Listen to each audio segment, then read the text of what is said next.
Health Center. This year, it's all done up as a pumpkin patch. Run along with Color Me Pink for cancer services. And see how one church took to the task of making hundreds of pies. I'm Randall King. And I'm Shaylee Clark. It's all new this week on Crossroads.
Ladies and gentlemen, welcome to Madison Grant High School and WIW-TV and our coverage of the Grant County High School football game of the week. It's our final broadcast for this 2014 season.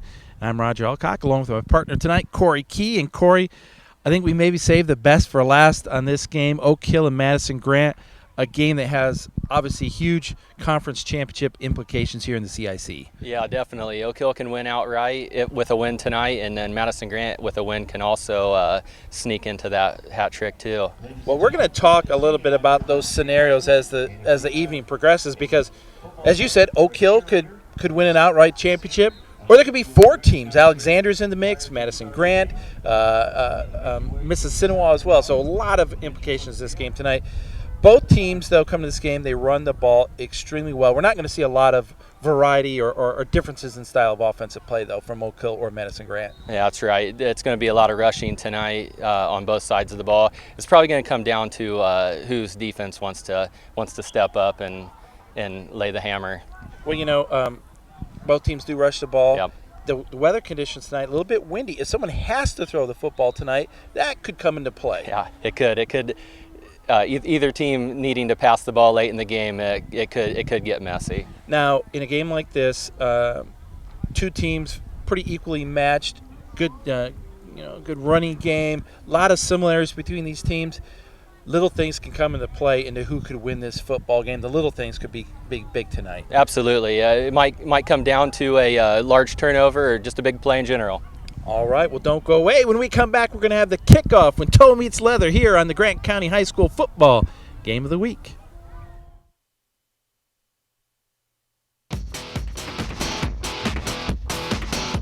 This week on Wildcat Week, we talked to IW men's tennis coach Keith Ruberg about the fall season.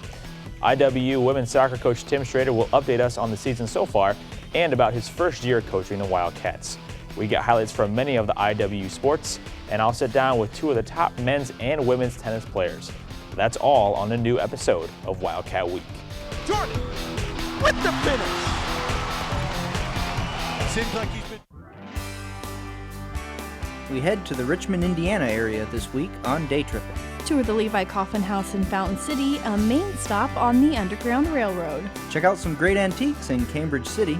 And we spend an afternoon in the revitalized Depot District in Richmond, with old buildings that have new life and more that are still being revamped.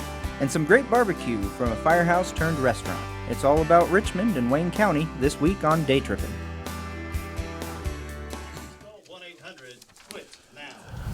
Well, welcome back to Madison Grant High School as the Argyles host the Oak Hill Golden Eagles here on the Grant County High School Football Game of the Week on WIW-TV. I'm Roger Alcock along with Corey Key. And Corey, we were talking just minutes ago about this being a huge CIC championship game or a game with championship implications. I wanted to talk a little bit more about that because, of course, if Oak Hill wins tonight, they can at least share the conference championship with Alexandria.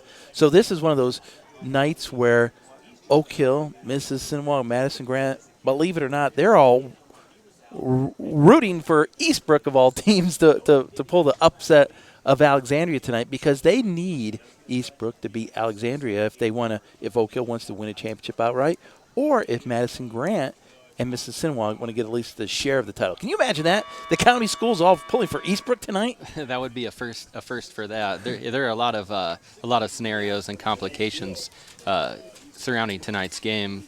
Of course, if Oak Hill wins outright, if Oak Hill wins tonight, they get the conference outright. But yeah, you're right. Everyone else rooting for Eastbrook tonight. Well, we're going to send it down to the field and check in with the third member of our crew tonight. Randall King is down on the field. He'll be there all night reporting from the sideline. So let's check in with Randall King. Roger, the word down here on the field is wind. Windy. You'll see us getting blown away all night, but that probably will not affect the gameplay because, as you guys said in the opening, both of these teams are going to keep it on the ground. Talked with some of the Oak Hill coaching staff as we got going, and their word was, we are just going to take care of business tonight. I'll let you two sort out all the different scenarios, but for Oak Hill, it's pretty much win, and you get at least a share of the CIC title, and you move on to sectionals.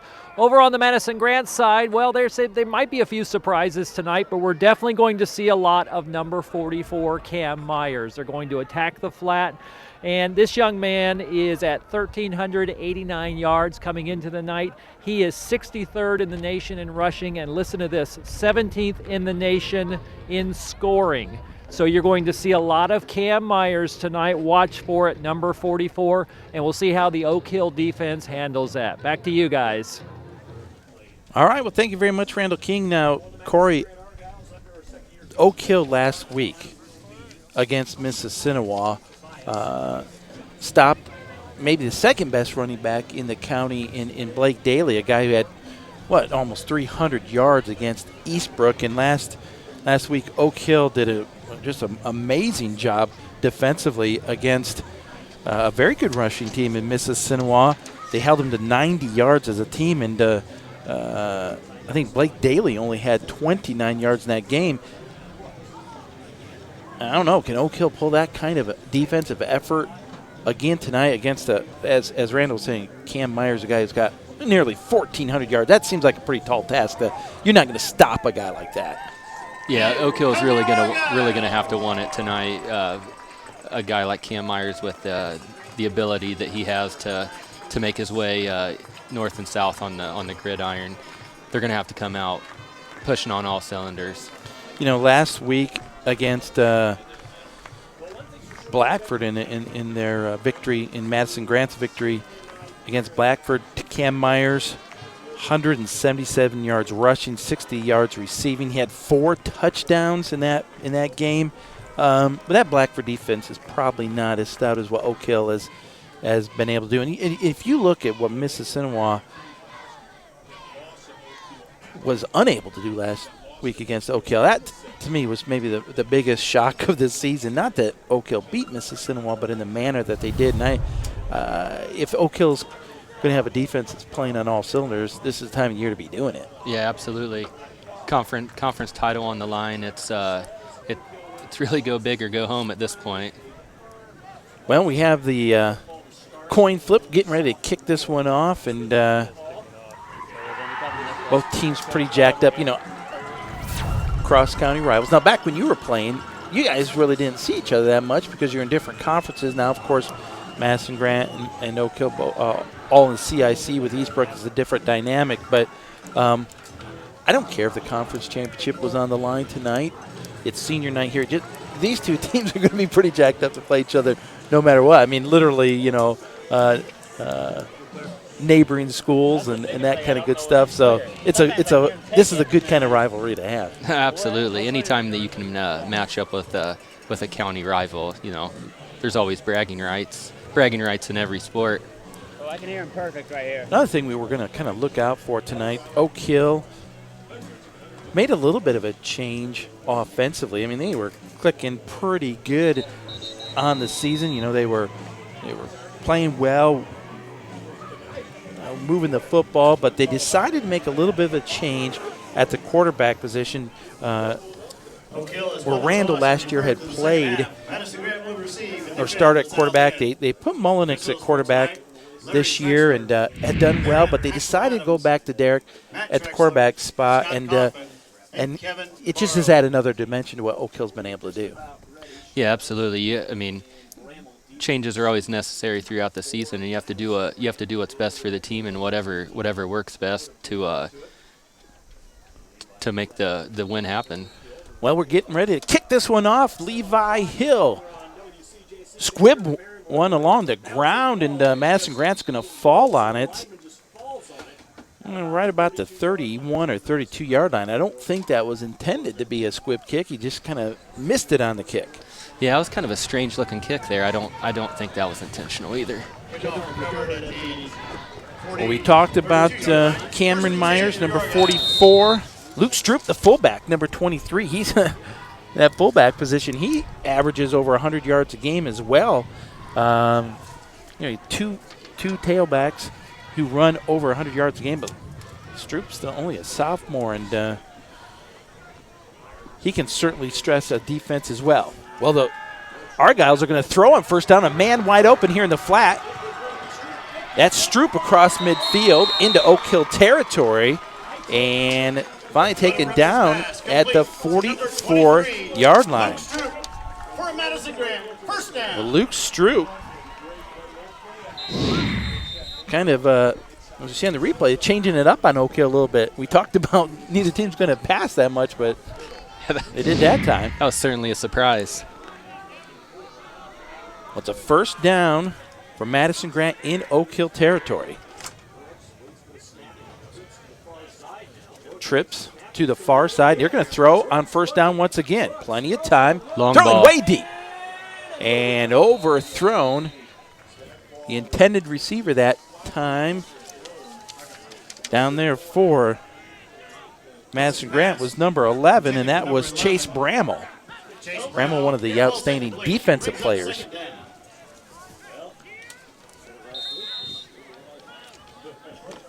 Well, the Madison Grant Iron Giles coming out firing. That was a long pass. That was they were going for the glory there. So it'll be 2nd down and 10. Tailbacks are backs at I formation. Now they split. Bramall comes in motion, and there's a flag on the play. A false start. So that'll put Madison Grant back 5 yards, and it'll set up a 2nd and 15.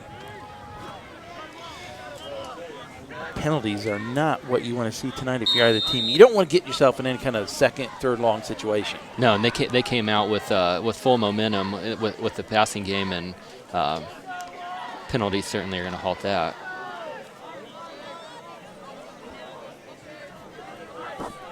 Brooks now sets in under center. Stroop, the lone setback.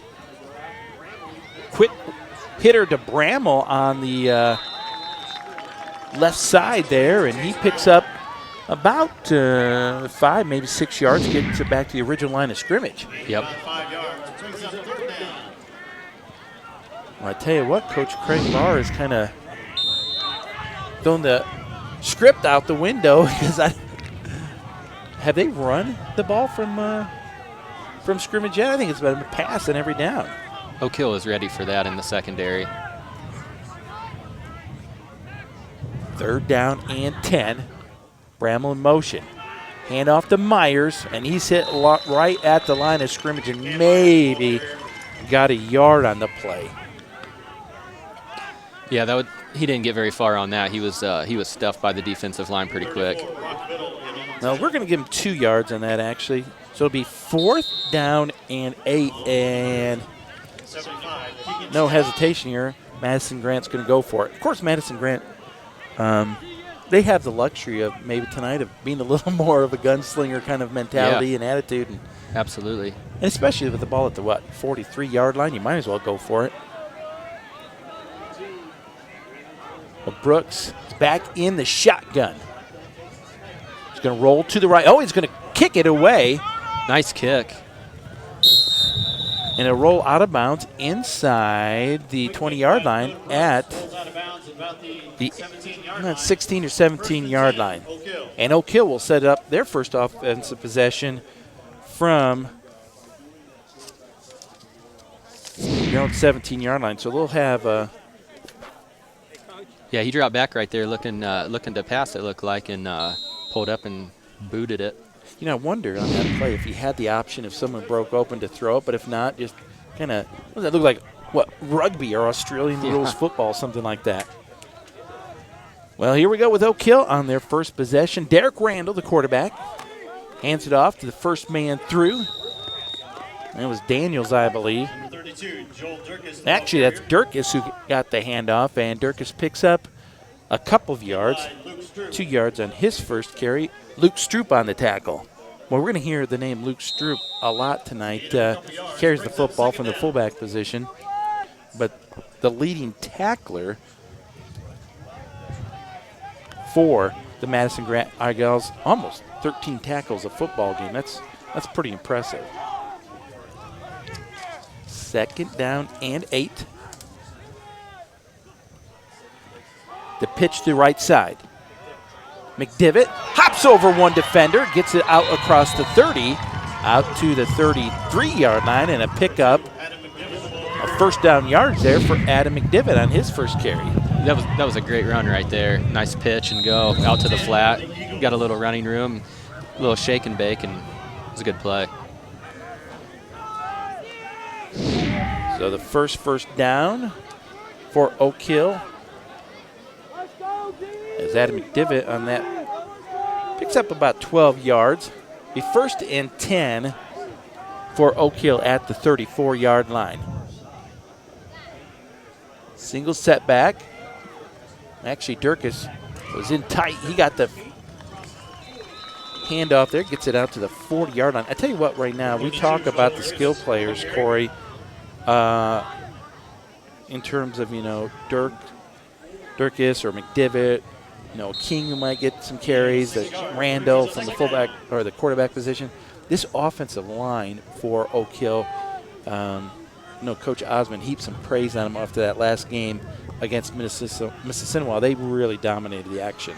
Yeah, they've got a big front. A lot of options for on the ball as well. 2nd down and 4. Randall. He's going to keep it. Gets enough for the 1st down as he picked up about 8 yards and gets it out across the 45 out to the 47. First carry for Randall. That was a nice keeper right up the gut. Just get behind that big offensive line and ride their tail. Yep. Fake the handoff to the fullback and take it himself. And this is what Oak Hill did against Mississinawa last week. Just long, sustained drives that chew up the clock. Durkis that time was met right at the line of scrimmage and fights his way for a gain of about a yard. Yeah, it appears as that they just ran the same play back to back. This time he did opt to give it to the fullback instead of keep it. Luke Stroop with another tackle for Madison Grant. So it'll be 2nd and 9 for the Golden Eagles. Oak Hill might be looking to drain the defense here. I'm still thinking about that first Madison Grant. Oh, there's a false start. It's just still, we talked all day about how both these teams are going to ground it and pound it. And in the first series, Madison Grant throwing it all over the place. We didn't really talk about it in the pregame, but we did talk before the game that, a big play or a team that gets out ahead early would certainly have the advantage. There you see the false start. Yeah, left guard. So they're going to march off 5 yards, set up a second for. This is what hurt Madison Grant on their first drive, was the penalty, getting in 2nd and long. Randall under center, pitch. McDivitt right side. That's a nice keeper. He's down the sideline. He could go. One man to beat, who trips him up inside the 20 and down at the, looks like, the 12-yard line. That guy has some wheels. Yeah, he does. That was a great run by the Eagles there. Nice blocking. Great effort! Not sure who that was that tripped him up there at the end, but Adam McDivitt had broken free down that right sideline and almost took it the distance. But it's going to be a 1st and 10 for Oak Hill at the 13-yard line. Randall pitches it the other side. McDivitt waits, turns it upfield, inside the 5. And stopped just inside the 1-yard line, so it'll be 1st and goal. That was another great run by McDivitt. Kind of the same sweep pattern that they ran on the previous play. This one just to the left, and yeah. And look at the holes there. I mean, he's got some fight in him. Pickup of 12 yards on that carry for McDivitt. I keep writing down the wrong spot here for McDivitt. I've been giving credits to Durkis. Touchdown. But that time Durkis gets the carry. Yep. Goes in the end zone for the touchdown. And Oak Hill gets on the board first with 5 minutes and 26 seconds to go here in the first quarter. A very impressive drive from the Golden Eagles to start this. That was a pretty textbook play right up the gut on the goal line. We're in for the extra point. Cummings in. The snap is down. The kick is on its way, but it's no good. It's wide left. Pulled it just a little bit to the left. And so, with 5:26 to go, Oak Hill's on top 6-0. Let's check in with Randall King. Roger, just checking in with the Madison Grant coaching staff one more time. They said we should not be surprised when they were throwing it on that first series, so maybe a little bit of a head fake there. We'll probably steal him on the ground a lot, but they may go to the air despite this win. Meanwhile, Oak Hill on the other side are just going with their game plan. Run, run, run, and it's already working. And they're running behind that offensive line for Oak Hill, who just totally dominated the line of scrimmage there in that opening drive. Yeah, Oak Hill's got a lot of big bodies to follow with the run game that they're bringing to the table. Well, it's time for Madison Grant here to see if they can respond and get some points on the board. But this is a Madison Grant team. When you look at their schedule, 49 points against Eastern, 66 points against Elwood, 56 against Frankton, Eastbrook 34 points, 22 against a very good Alexandria team. Against Alexandria they struggled there, and Mississinawa they struggled to score, but they're a team that can put the points up on the board. So if you're Oak Hill, you can't be too far ahead, too early. Does Madison Grant come out conservative, or do they go back to the air? That still surprises me.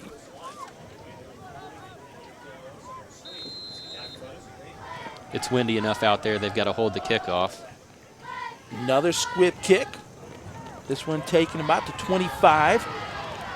Gets it out to the 40-yard line, and Madison Grant will take over there with 5:21 to go.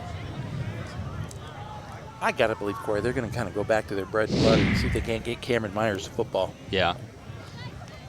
Another kick on the ground there by the Eagles, too. So Myers returning that kickoff. Let's see if he gets a handoff here. See if they can't get him in football out in some space here a little bit. I formation. Pitch to Myers left side. Fights his way out across the 45, out to the 46 yards. So 6 yards on that pickup for Cameron Myers. Yeah, that was a nice run. And you got to believe if they can get 5, 6, 7 yards on first down, they'll take that all night long. Yeah, he looks like a train out there.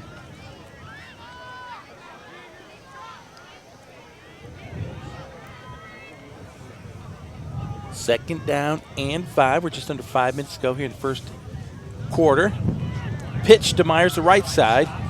He's hemmed in. Stiffs arms his way across midfield and into Oak Hill territory. Let's see where he's marked out of bounds. He did get the first down. It'll be the 47-yard line. Yeah, Oak Hill had a chance to wrap him up there behind the line of scrimmage, and he used those legs to free himself. A pick up of 8 yards on that play, so 16 yards now for Cameron Myers. Now he's split out wide to the right. Luke Stroop, the lone setback. Myers gets the handoff in motion. He turns it upfield and gets it about the 44-yard line, so we'll give him a gain of 3 on that play, and he'll set up a second down and 7. It's been all Cameron Myers in this drive. They said, yeah, let's go back to what we do. And as I look, couple sprinkles coming in. Tonight is a night I'm glad we're in the press box. Yeah, absolutely. It is. It's super windy outside. In the shotgun. Stroop stiffs arms his way to about the 40-yard line. Popped out of bounds there. And he picked up about, let's give him a gain about 4 yards there. There's a nice pop at the end of that play. Could hear it up here. Not sure who that was knocked Stroop out of bounds, but it was a good defensive effort there by Oak Hill. So third down and 3, another third down play here. Stroop with his head down. He gets very close to the first down marker, but Corey, I think he might be just a little bit short. Yeah, he is. Madison Grant's really leaning towards the run game again, doing what they've done all year. Fourth down and 1. Brooks looks over to the sideline. Now he gets under center. Bramall in motion. Hand off to Stroop right over the right tackle, and he has plenty for the first down as he gets it down to the 33-yard line. He picked up 4 yards on that play, and it's a Madison Grant first down. That was a lightning quick run through the offensive line there. Nice gain for the Argyles. First and 10 from the 33. Madison Grant trails Oak Hill 6-0 here in the first quarter. Oak Hill showing blitz. Myers is hit at the line of scrimmage, and I don't even think he got a half a yard that time. Looked like it might not have been a very clean handoff there. Might have juggled the ball to begin with. Wood leading the way on the tackle that time for Oak Hill. Second and 10 after that. No gain.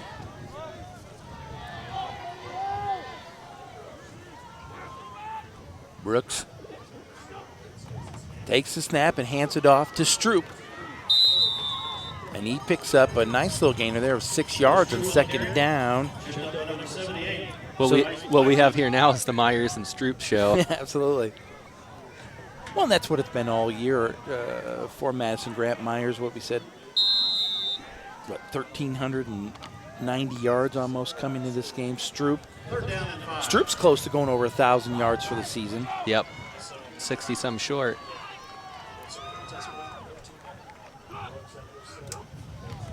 Stroop gets it this time, spins his way towards the first down, but he'll be just a little bit shy. Looks about a yard shy.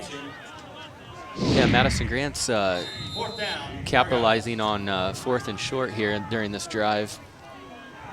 Will be fourth and really just a little bit short of a yard to go for the first down. Backs are split. Bramall in motion, and there's a flag on the play.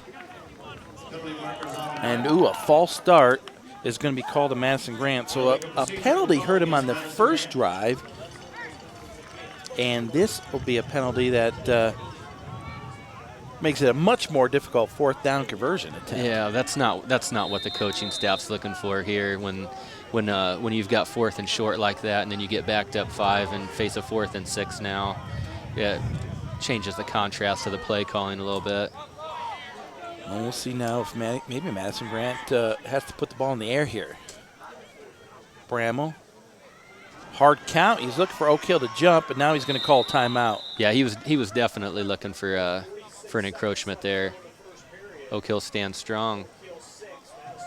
Well, 46.5 seconds remain here in the first quarter. Madison Grant has called for a timeout. Oak Hill is on top of Madison Grant 6-0 here in a big CIC regular season finale. Now, next week, these teams move into sectional play. Frankton will be at Oak Hill in 2A action, and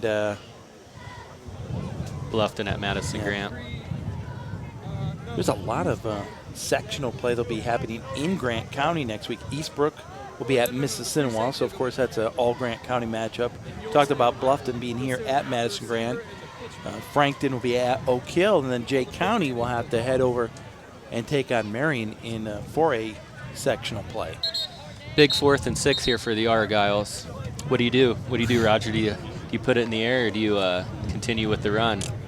Well, I tell you what, I think Madison Grant has to take advantage of every opportunity they have in this side of the field. And they had the 4th down play earlier where the quarterback Brooks kicked it away on the pooch kick. This time he looks to throw, fires right side, knocked down at the line of scrimmage, incomplete pass. And I think Keegan Scott. Yep, Keegan Scott got up there and knocked that one down. Got those big arms up there. You know, Corey, boy, with the size and the height of that Oak Hill defensive line, I think we might see Madison Grant try to roll the quarterback Brooks outside of that pocket a little bit more when he's going to have to throw it, because that time he really had no chance in that play. He was swatted down. No, he did. Big momentum swing right there. So the Madison Grant Argyles turn it over on downs. And, a big play that time as McDivitt just slipped on the turf and goes down. Boy, that's a loss of, maybe 9-10 yards in that play. Yeah, Randall actually started to lose his balance there and pitched it just in time. But turns out it didn't work out for either one of them. On the scoreboard it says 2nd, 16, but that looks a little bit farther than that. But we'll give him a loss of 6 on the play. The Eagles are going to let the clock roll out here on the first quarter. Well, at the end of 1 quarter of play, Oak Hill is on top, 6-0 over Madison Grant. So we're going to take a break here on WIW-TV. You're watching the Grant County High School Football Game of the Week.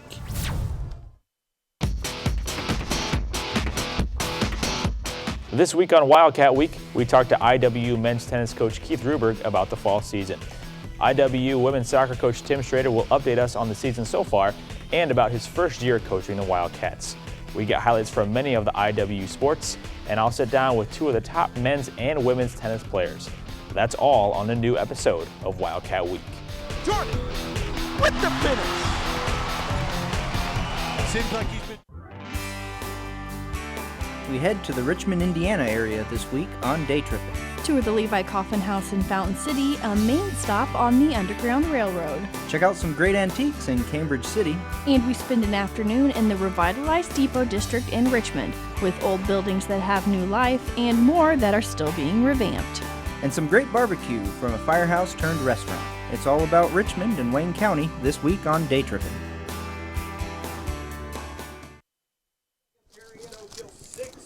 Back here at Madison Grant High School, where Oak Hill, the Golden Eagles, are on top of the Argyle 6-0 here as we begin the second quarter of action. The 2nd down and 16 here for Oak Hill after the loss of 6 yards. McDivitt, left side, breaks free. Cuts back to the middle, big gainer for first down yardage and more as it gets across the 40, out to the 42-yard line. Picked up about 18 yards in that play. That was just what the Eagles needed after the box play to start the drive. Tell you what, Adam McDivitt has been the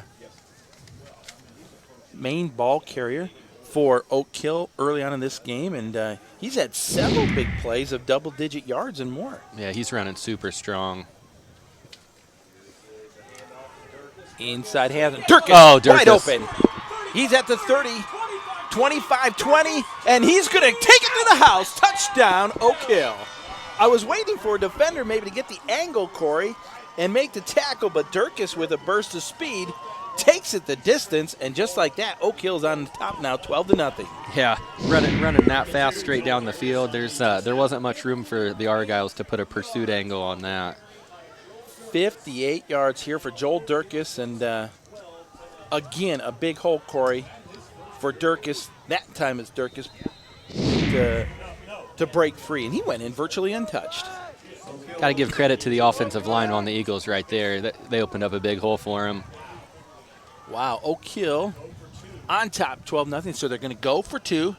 Randall hands it off, left side, and the conversion is good. Joel Durkis takes it into the end zone, and it's now a 14-0 Oak Hill lead, just like that. And Madison Grant has got to be stunned here a little bit, Corey. Yeah, definitely. That I doubt they expected to look up and see down 2 scores this early in the game. Couple penalties early in the first quarter. Well, actually throughout the first quarter, really set back their offensive play. Yeah, they had the 2 drives both of them with penalties that put them in tough situations and took him out of potential scoring situations and or scoring opportunities, and Oak Hill has taken advantage of those, and well, they've just put it on the ground, and well, the big run by McDivitt that set up the first touchdown, and then that 58-yard touchdown run from Joel Durkis, and Oak Hill has taken a commanding 14-0 lead, and there's still 11:25 to go here in the first half. Yeah, I don't think, man, there's no need for panic mode yet. Just, you know how high school football goes. It game of momentum swings, but I definitely think Madison Grant needs to stop some of the bleeding here. Well, here's Hill getting ready to kick it off for Oak Hill once more. See the holder down there. As you mentioned earlier, the wind was knocking it off the tee. Another line drive squib kick. And it's just going to be covered. Well, lost it. Stroop almost lost the handle on that one, and it's going to be covered inside the 30, around the 27-yard line. Well, down 14-0 as we take a look at this replay, and that was a near disaster. Could have been, yeah. It's a good thing Madison Grant retained possession there. You got to think, though, Madison Grant's got to get some points here. They got to. You mentioned the word momentum just a minute ago. They got to try to get some momentum back in this football game. Well, Oak Hill's giving them great field position on their kickoffs with that squib that they're doing. Brooks hands it off to Stroop. First man through, picks up about 4 yards on first down. Sets up a 2nd down and 6. Brings up 2nd down. You know, as we mentioned, Madison Grant has been able to move the football. They haven't had a big play, but they have been able to move it somewhat. See if they can put together a drive here and keep away from the penalties. 2nd down and 6. Myers takes the handoff. Not much there for Myers, and he's just able to get back to the line of scrimmage. Looks like we've got an eagle down. One of the defenders for Oak Hill a little bit slow to get up. Andrew Wood. He's gonna hobble off field. Andrew made the tackle. We got tied up under that pile there a little bit. So it's 3rd down and 6 now for Madison Grant. Boy, the 3rd and really, I would say this is a 3rd and long situation for them. Play clock down to 1. They barely get it off. Across the middle, knocked away, incomplete. Good defensive play that time. That was Shane Curtis. Shane Curtis knocking it away, and there was not much room there for Brooks to get that pass through. Let's check in with Randall King. Roger, you can be very happy about the offensive production, but lots of excitement here about the defense, too. That last series where they stopped Madison Grant on downs, blocked that fourth down conversion, and then go back down and score. Lots of excitement about keeping the other team from doing anything positive tonight. Back to you. Brooks is going to take the snap, gets a high kick off, and then it takes a Madison Grant bounce, a very good bounce from Madison Grant inside the 30, inside the 25, and down at the 21-yard line. Yeah, that was a good high kick. Definitely had a nice Madison Grant roll. You know, Oak Hill hasn't started out in great field position, but they've been able to get some big plays and put together long drives. And you'd think, as big as that last series was for Madison Grant's offense, this is a huge series for them defensively. They gotta get a stop here. Yeah, definitely. Oak Hill's defense has definitely showed up to play. 1st and 10 for Oak Hill. They'll start at their own 21-yard line. Durkis just keeps his legs moving, gets it across the 30, and gets it out to close to first down. mark there. Pickup of 9 will be just shy. That was a good solid run for Oak Hill. Madison Grant's defensive line needs to start clogging some of those holes up front. That was a first down. Okay, it is a first down. Initially, the marker had him just shy. That time, Durkis is met at the line of scrimmage, and no going that time. And it looked like in on the tackle for Madison Grant that time was Jacob Salee. Durkis on the carry. Tackle by Gain of about 2 yards there. and Hunter Hyatt.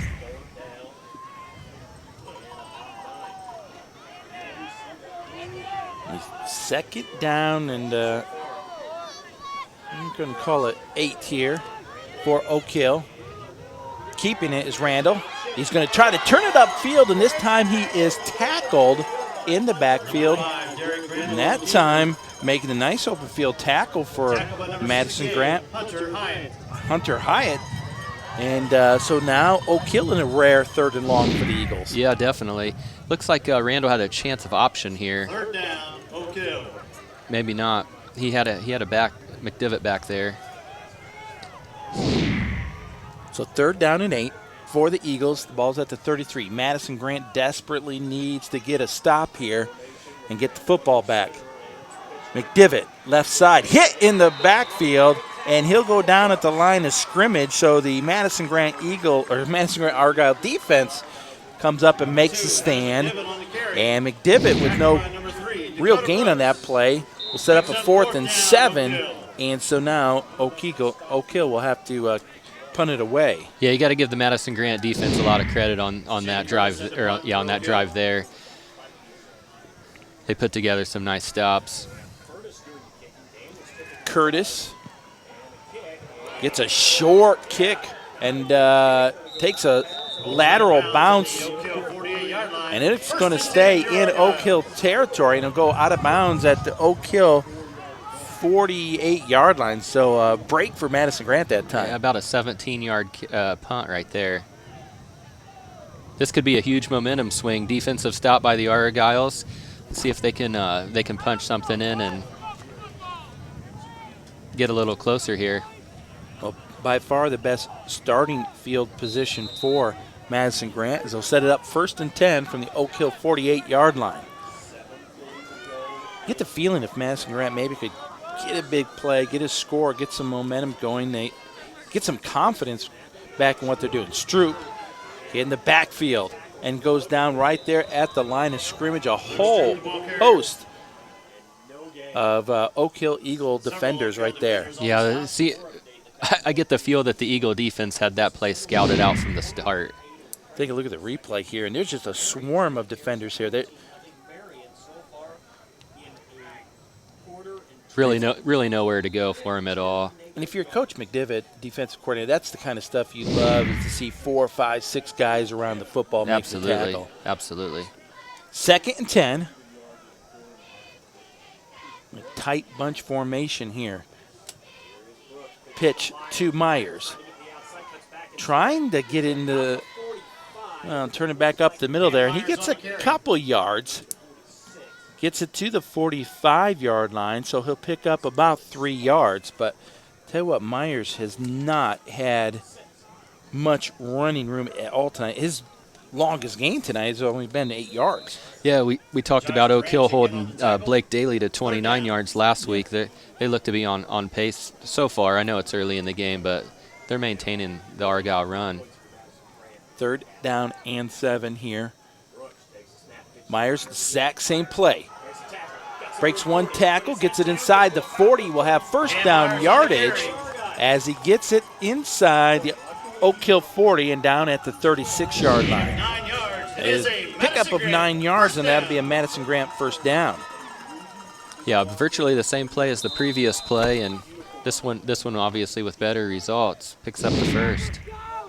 Biggest gain of the day, or of the night, for Cameron Myers. Madison Grant sticks with this same formation. Exact same play. That's 3 straight times in a row, and I guess Madison Grant's just going to keep running it until Oak Hill can stop him. He picks up about, 3, maybe 4 yards on that play. I guess if it's not broke, don't fix it.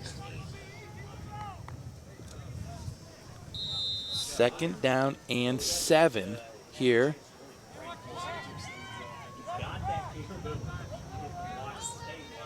Same tight formation. Brooks pitches it to Stroop.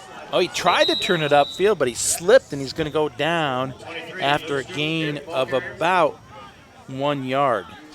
Madison Grant coming out with in this series with a real tight formation. It looks as though they're getting back to their run ways. So Stroop, just trying to find. It seemed not a whole lot of running room here against this Oak Hill defense, who, as we said, has been pretty stout against the run all season long. Well, 3rd down and 7 here for Madison Grant. And Madison Grant's going to have to burn another timeout here. Timeout taken by Madison Too many men on the field. Well, 4 minutes and 27 seconds remain here in the first half. Oak Hill is on top 14-0, and Madison Grant has just called a timeout.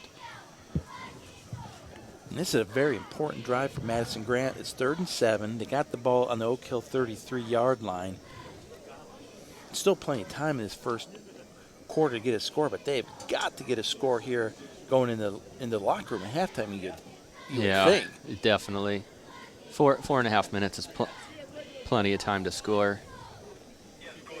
I have a couple other. We talked about the CIC. Of course, this game will not be live as people watching it, but we do have first quarter score where Eastbrook is on top of Alexandria early in the first quarter of that ball game. And again, we talked about it a little bit before, but should Madison Grant come back in this game, that Eastbrook Alexandria score is important for Oak Hill as well. If Eastbrook pulls the upset, Oak Hill wins tonight, they are in sole possession of first place, and they'll be the outright CIC champs. Pretty tight when Eastbrook Bluffton right now. Not Bluffton, Alexandria, sorry. What was that score here? Let me check it really quick. I think it was Eastbrook 7 and Alexandria 6 in that ball game. I got an update on that score, 21-6 now for Eastbrook, and the Eagles celebrate without even knowing it. Here's a little trickeration here. Bramwell, I think, is looking to throw it. He's going to unload it down the sideline, and it's nearly picked off. In fact, that time, Corey, I think the offensive player had to turn into a defensive player to keep that one from being intercepted. Yeah, in and out of the hands of McDivitt on the defense for the Eagles. Yeah, that was a great job by McDivitt not going for the fake on the run. And yeah, McDivitt's had an all-around good game tonight, defensive and offensive.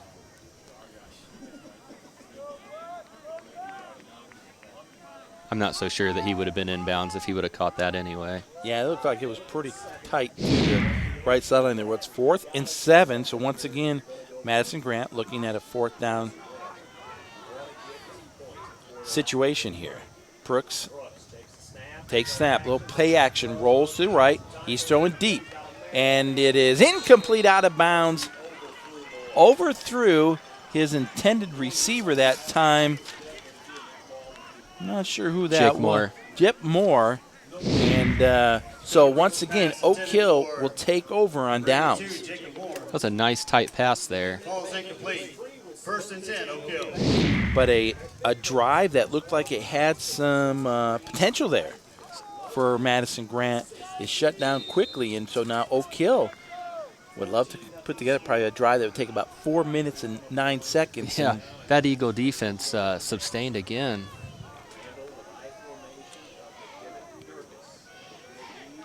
Durkis, inside handoff. Gets it out. Not about to the 37, maybe the 38-yard line. Pick up of 5 yards that time for Durkis.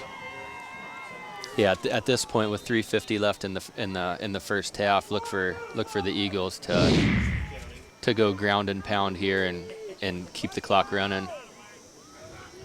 You know, we've seen a lot of Durkis and we've seen a lot of McDivitt, but of course Daniels for Oak Hill has been really an outstanding player all year. He went out of the Mississinawa game in the second half with an injury. There's a flag on this play. Looks like that first down pickup there is probably going to come back, probably a holding there against Eastbrook. Daniels has been on the sideline here as of late. Yeah, not sure what the injury was against Mississinawa, but well, what a excuse me, what a nice luxury to be able to rest an injured player and save him up for sectional play when you're getting this kind of production from McDivitt and Durkis and from your quarterback Randall. Yeah, I would certainly keep running at him at this point. He's found the holes. He's keeping his legs moving, eluding tacklers, and making things happen now in general. Well, instead of a first down, it's going to be second down and 13 for Oak Hill. Randall's going to keep it. He's met at the line of scrimmage, and he'll go down right there. Randall ran the ball very effectively against Mississinawa last week, and Madison Grant has been able to at least shut that part of the Oak Hill offense down. Yeah, give Madison Grant a lot of credit on on the defensive stand on that play. They had that wired up from the get-go. Well, it'll be third down and 10 now for the Eagles. They lead 14-0, 2.5 minutes to go here in the first half. Third and 10. I don't know what happened there, but it did not look right. And McDivitt's going to be tackled for a loss of a yard, and it'll be 4th and 11. And now Madison Grant, with 2 minutes and 14 seconds to go, is going to call their final timeout. They want to get this ball back one more time. Yeah, that play took a long time to transpire. 2 fakes and then the handoff. By that time, the Argyle defensive line was all over it. Oak Hill's offense have been clicking on all cylinders pretty much this first half, but something on that play just didn't look quite right. I don't know if Durkis was supposed to get the handoff or what, but it looked like a little bit of a mix-up there. Let's check in one more time with Randall King on the sidelines. Roger, we mentioned the wind earlier tonight. The temperature says it's 55 degrees out here, but with this Indiana wind, it is really, really cold. But I want you to get a look at the stands. On both sides here, you have great fan support. A good mark of a team and a good mark of a program is how well do they travel. Over on the Oak Hill side, a lot of times the away seats look rather pitiful. Tonight they've got a great crowd over there. They're all bundled up on their blankets. A couple of weeks ago when we were at Oak Hill, it was just like this, but it was colder and it was raining. And back on Madison Grant, a really respectable crowd tonight, too. They still have a shot at this CIC title. The fans are here for the support at 4-2 in the conference. They've had a really good season, too. Great mid-October football. Roger? All right, Oak Hill getting ready to kick it away. Daniels, we mentioned being sitting out with the injury, usually is back there to punt the football for Oak Hill. Oh, boy, that one is way out of bounds. Let's see where this one's marked out of bounds. Shane Curtis was trying to angle for the sideline, and it looks like the referee's not sure where it exited the field. Well, they're going to mark it out of bounds at the 44-yard line of Oak Hill. A 12-yard punt. His first punt was 17. Madison Grant has a real shot at putting something together here. 44-yard line. First and 10, your Argyles. That last drive for Madison Grant started Oak Hill 48. They moved a little bit, but then the drive stalled. Now they started at the 44-yard line of Oak Hill.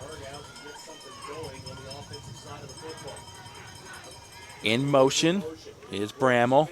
Oh, he gets a long pitch over to the right side, trying to get around the corner, and he's knocked out of bounds after a gain of about 2 yards. I've been impressed with this Oak Hill defense because Madison Grant has tried a couple different things to get, outside or power run inside, but Oak Hill's had a response just about every play. Yeah, you're exactly right. Madison Grant hasn't had a real opportunity to get the ball outside of the tackle box, really, just because the Eagles are suffocating it. 2nd down and 8 now. Brooks dumps it to Bramwell in the flat. Slips one tackle. He's close to the first down marker, and I believe he does have the first down, and he does. He picks up 9 yards, and it'll be a first down for Madison Grant as he gets to the 33-yard line. That was a really well executed bubble pass there out to the flat, and Bramwell puts a nice twist on here to get the first down. I would say that was one of the rare missed tackles we've seen from the Oak Hill defense so far tonight. This side, they throw it to Myers on the right side. Myers stiff arm. Gets a nice little pickup that time as Cam Myers makes the reception, runs out of bounds. Right around, let's see, about the 27-yard line.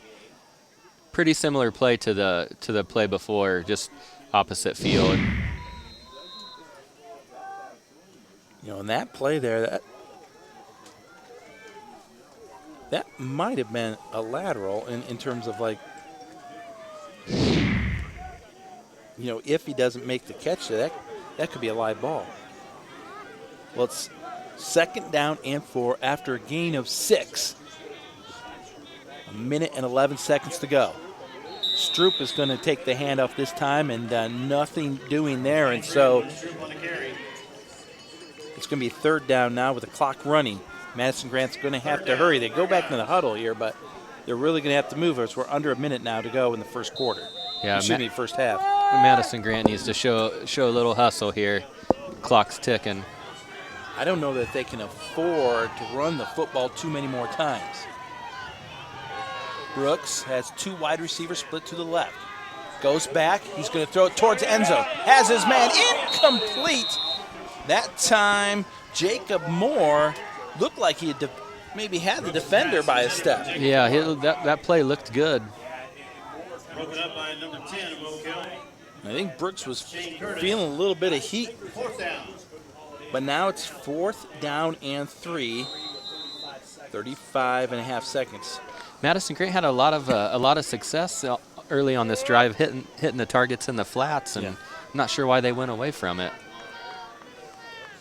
Once again, now there's a timeout call by Oak Hill. So the defense for the Eagles, they want to talk this one over. It'll be 4th down and 3.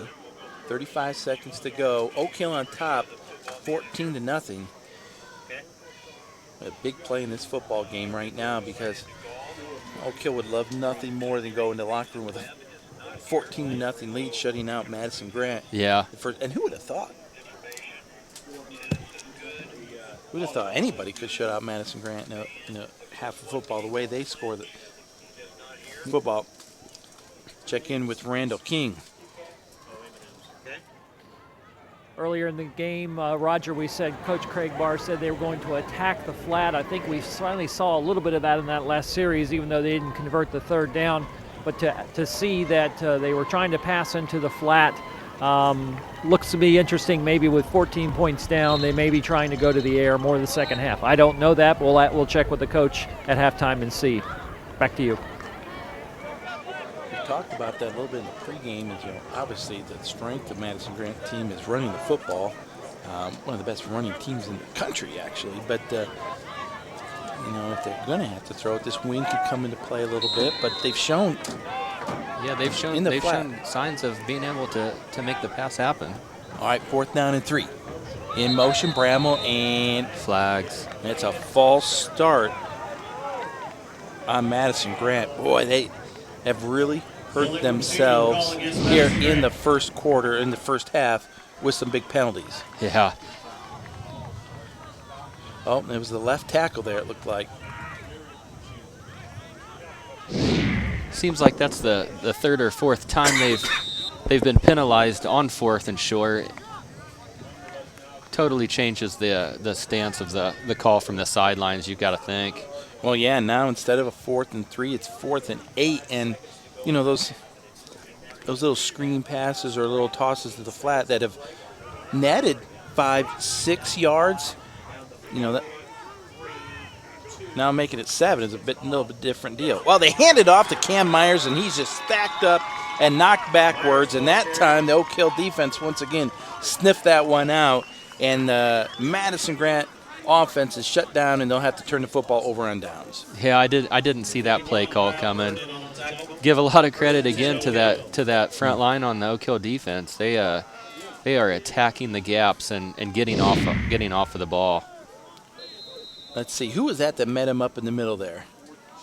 Number 54 for Oak Hill. Just stacked that play up. And, speaking of momentum, it's plays like that, defensive plays like that can really get a team fired up. Oak Hill's going to call a timeout here. They'll have 32 seconds with which to work. I can't imagine they're going to do anything other than just keep the ball on the ground. Yeah. I don't want to turnover anything here, but talking about the Oak Hill defense against a very high-powered Madison Grant offense. Madison Grant comes into this ball game averaging nearly 35 points a ball game, averaging 345 yards from the ground or on the ground, 67 yards there, 412 yards total offense. Okay, they've scored 33 touchdowns on the season, and Oak Hill is on their first possession forced a punt, second possession turnover on downs, third possession a punt, and then the last two possessions they've held them on fourth down attempts too, and so they've turned over on downs. It doesn't get a whole lot better than that. No, it's been a stout performance by the Eagle D. Madison Grant averaging 34 points a game and putting up a goose egg at halftime is a pretty remarkable statement by the Oak Hill defense. Well, Corey, I could almost see here where if you're Oak Hill on the offensive side, you can just take a knee here and just. I don't think Madison Grant has any timeouts remaining. Let's just take a knee here. I think the knee is the safe bet here. It doesn't look like that's going to happen.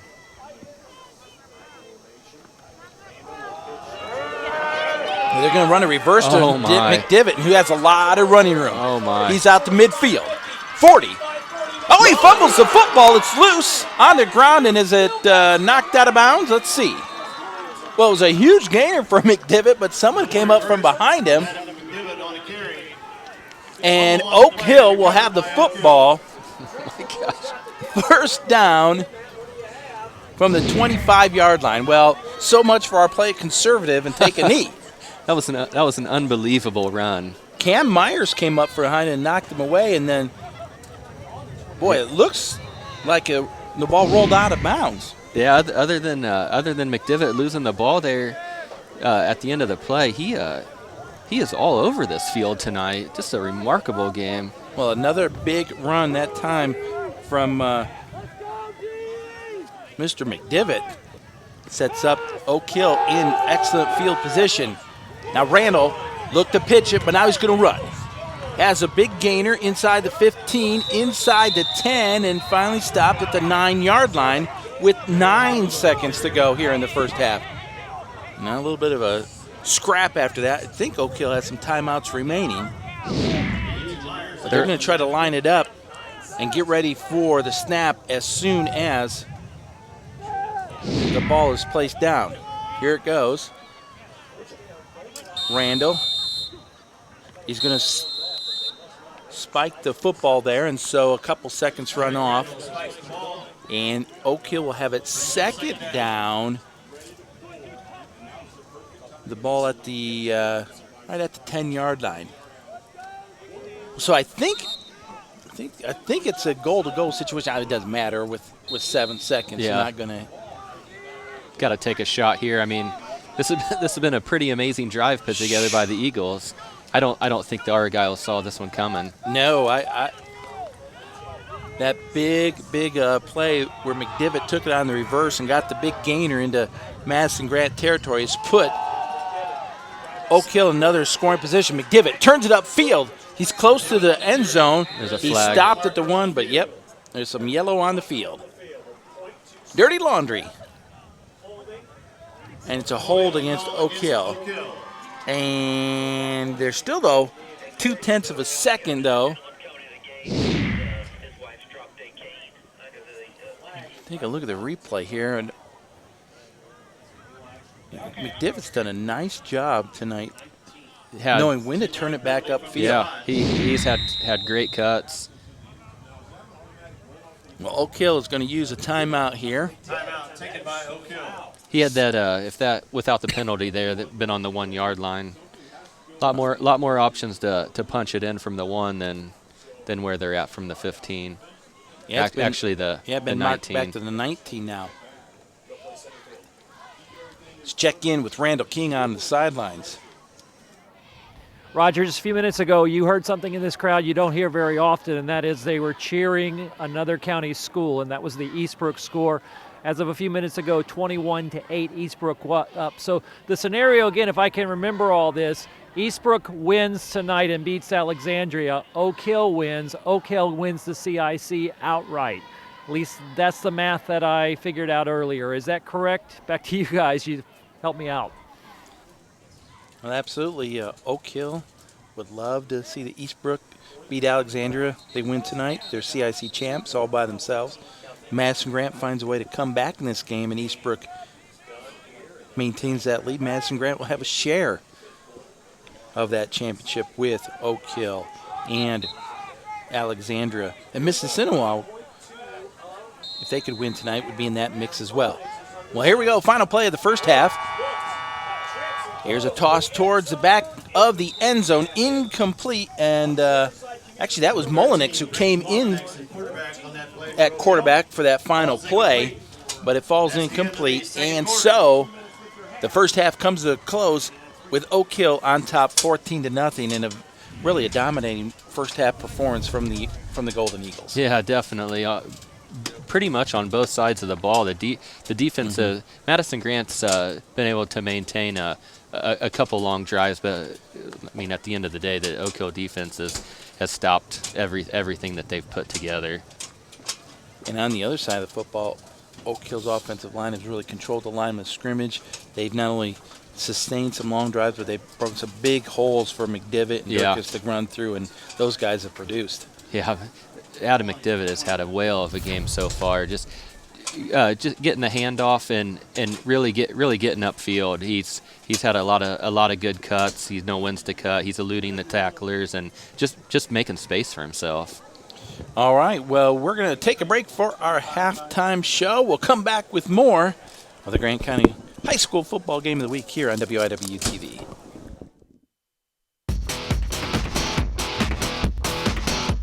This week on Wildcat Week, we talked to IW men's tennis coach Keith Ruberg about the fall season. IW women's soccer coach Tim Schrader will update us on the season so far and about his first year coaching the Wildcats. We get highlights from many of the IW sports, and I'll sit down with two of the top men's and women's tennis players. That's all on a new episode of Wildcat Week. Jordan with the finish. Seems like he's been. Nothing says fall like a roast in the crock pot. But what's even better is taking one-pot meal and taking the leftovers and making a second one-pot meal. This week on Good Hoosier Cookin', I'll do just that. I'm going to make a roast and then take the leftovers from the roast and make beef stew. Join us this week on Good Hoosier Cookin'. On Good Hoosier Cookin', every week on your community station, WIW-TV.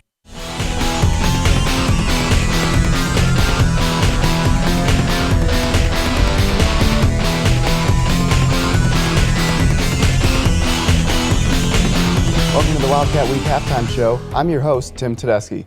Let's take a break from the high school football game between Madison Grant and Oak Hill to get you caught up on some Wildcat sports news. The IWU volleyball team continues to roll this season. Wednesday night, the Wildcats welcomed the Cougars of Spring Arbor to Lucky Arena. The Wildcats played excellent volleyball throughout this contest. The first game set the tone as Kylie Portera gives the Wildcats the early lead. Morgan Miller then slams this one home, and the Wildcats would take the first game. Great defense turned to offense here as Elijah Mulata-Opele has an impressive kill here. Wildcats continue to dominate as Kylie Portera shows some touch on game point, and the Wildcats went up 2-0. Game 3 was much of the same as Portera gets another kill here, and the Wildcats easily put this match away. IWU dominated Spring Arbor and took this match easily, winning the contest 3-0. The volleyball team now has sole possession atop the conference standings, sitting at 11-1 in the Crossroads League and 21-5 overall. The men's soccer team came away successful on Wednesday night, dominating the Cougars of St. Francis. The Wildcats entered the game winners of 10 straight. The Wildcats started slow, but freshman Derek Williams strikes first here to give the Wildcats a 1-0 lead. Into the second half we go, and after St. Francis had tied the game, Tyrone Martin answers with the assist from Corey Lopez, and the Wildcats retake the lead 2-1. Taylor Lehman then adds this nice header into the back of the net to extend the lead to 2, and Seth Kentig would put the nail in the coffin with this assist from Evan Young, and the Wildcats extend the win streak to 11. 4-1 is the final score in this one, and the Wildcats are now the 11th ranked team in the nation. The men lead the Crossroads League with an unblemished record of 6-0 and an overall mark of 12-1. The women's soccer team also took on St. Francis on Tuesday night. They traveled to Fort Wayne to take on the Cougars. Both teams battled to a scoreless first half, and the Wildcats looked to capitalize with good play on defense. But St. Francis's Jill Burkholder was able to score on IWU's Megan Weiss. Katie Pannebecker had an opportunity here to tie the game, but was unable to capitalize there. The Wildcats fell 1-0 as St. Francis's one goal proved good enough for the victory. The Wildcats fall to 4-10 on the year, but still sit at 3-3 in conference play with plenty of Crossroads League schedule left. Well, that will about do it for this edition of Wildcat Week Halftime. Remember, if you ever want more information about WIWU and all Wildcat sports, you can visit www.wiwutv.com. That's wiwutv.com. That's all we have for this Wildcat Week Halftime. Now let's get back to the football field for the second half of the Madison Grant Oak Hill High School Football Game of the Week. I'm Tim Tedeschi, and you've been watching Wildcat Week Halftime.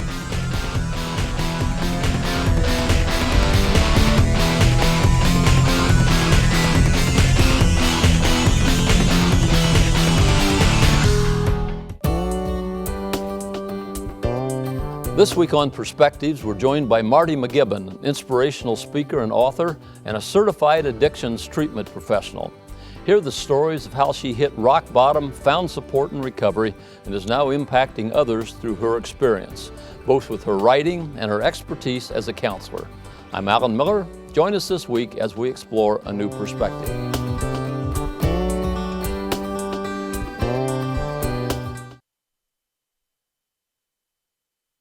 Back to Madison Grant High School. We're at the half. The Oak Hill Golden Eagles are on top of the Argyles 14-0. I'm Roger Alcock along with Corey Key and Randall King on the sidelines. And Corey, this was the first half when we take a look at the stats that was really dominated by the Golden Eagles of Oak Hill. There you see 24 yards passing, but 155 yards rushing to only 52 for Madison Grant. I mean, not only was Oak Hill been able to run the football effectively, they've been able to shut down the run, which is a bit of, I don't want to say a surprise, but that's been a key to this football game. Yeah, definitely. Madison Grant averaging 345 yards rushing per game coming into this, and turning up some pretty disappointing first half numbers on the ground. First downs, 8 first downs for Oak Hill to 4 for Madison Grant. No turnovers, no fumbles or interceptions or sacks in this first half, but keeping it on the ground, Oak Hill has been very effective. And what you don't see in those stats, though, a couple keys that first half, Corey, penalties really hurt Madison Grant. A few times they couldn't afford those penalties because it killed some drives for them. Yeah, they put together several solid drives in the early part of the games, and those fourth and short penalties that back them up to 4th and 6, 4th and 9. Those are hard to overcome. Of course, as we take a look at some of the highlights here, maybe the surprise of this first half is this guy right here, Adam McDivitt, filling in for the injured Zach Daniels, and this was a big run he had in the first half.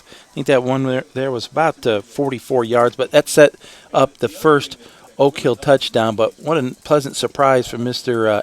Adam McDivitt, and then you see the touchdown run from Randall to get the Oak Hill Golden Eagles on the board first. Then next possession, Joel Dirkis,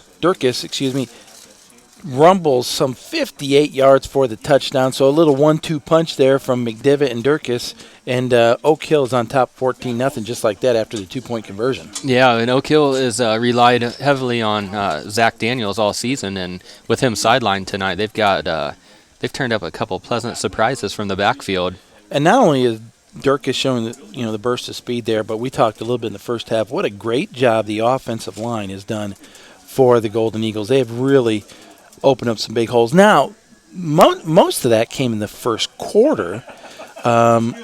This was the big play towards the end of the first half for Oak Hill, where we thought maybe Oak Hill was going to take a knee, but instead McDivitt on the reverse gets the huge gainer inside Madison Grant territory. That one went out of bounds, but Madison Grant was able to hold off the Eagles right before the end of the first half, so Oak Hill wasn't able to capitalize on that, but that really could have broke this game wide open. Yeah, that would have been worst-case scenario for the Argyles there. It was a great run there by McDivitt, popping through the holes and just making space for himself all evening so far. 43 yards in that carry for Adam McDivitt. Listen to this. From 8 carries for McDivitt, he's had 133 yards. This was a play that where Randall on the keeper got it inside the 10-yard line, and Oak Hill with about 12 seconds to go had it 1st and goal from the 10.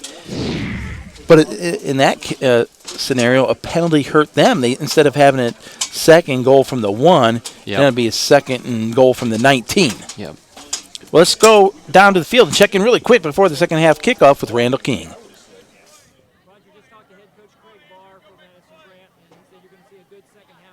He said they've got to eliminate mistakes and they've got to get better on the line of scrimmage. Obviously, they've got to do more to stop Oak Hill's run. But he said they may open it up, may see some play-action passes, a couple of different things to try to get back on the scoreboard. On the Oak Hill side, what do you expect? More of the same. It's all working both on offense and defense. Start the second half. Lots more on the ground and try to keep shutting Madison Grant down. Back to you, Roger. All right, thank you so much, Randall King. We're getting ready to start the second half. That kickoff. High end over end. Randall has it at about the 21. He bobbled it. He's able to get it back out to about the 20-yard line. So pretty good coverage that time from Madison Grant. And Oak Hill will have it first down at the 29-yard line. Yeah, it looked like he dropped the ball essentially, or had trouble picking it up, but wasn't able to do much with it once he got it. I don't know if you could hear Randall down there, but he talking to the Oak Hill coaching staff at the half, and exactly what we talked about. They just want to continue to possess the football, put together long drives, and run the clock, and not even give Madison Grant a chance to get back in this football game. Randall under center has McDivitt deep, and Dirk is close, who takes the handoff on first down. Picks up about 4 yards on that play. He'll set up a 2nd down and 6 as he got it out to the 33-yard line.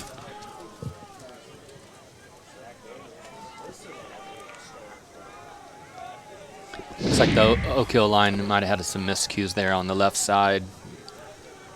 I was going to say, in that second quarter, I thought Madison Grant's defense did a better job defensively slowing down Oak Hill. And there's a bobble on the snap, and that play is going to be whistled dead. You're going to march Oak Hill back about 5 yards. So Oak Hill starting to kind of hurt themselves a little bit here with some penalties. False start on the line of scrimmage. 2nd down and 11 now to move the ball back inside the 30 down to the 28-yard line. Madison Grant's defense needs to take advantage of that miscue on the Eagles.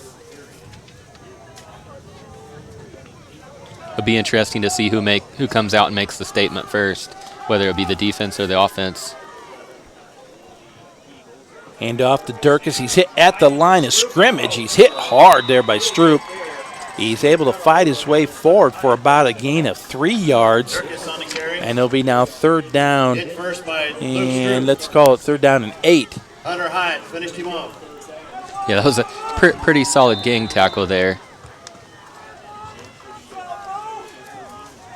I'm not sure if Madison Grant made some adjustments there in the second quarter, but save for that one big run from McDivitt at the end of the first half, they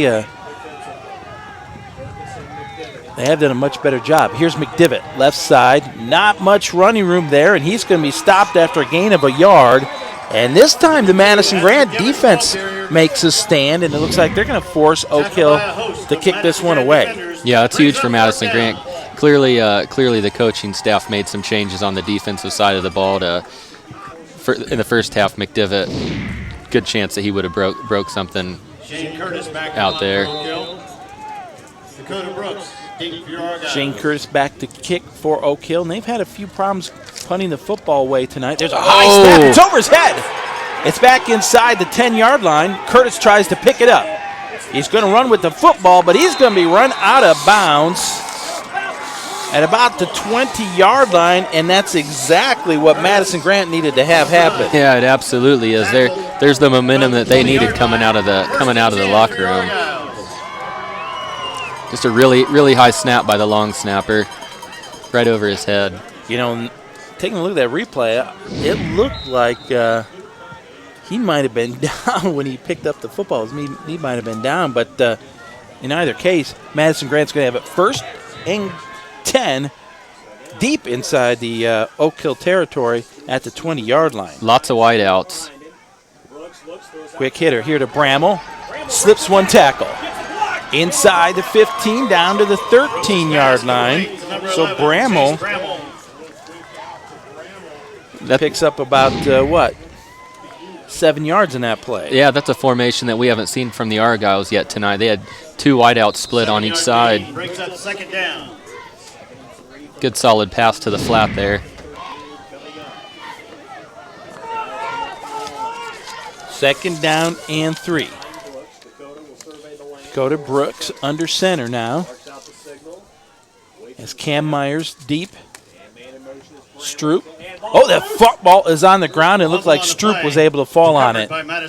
Right at the line of scrimmage, so no gain on the play, but it'll be third down. And, boy, that could have been a near disaster for Madison Grant. Yeah, it sure could have.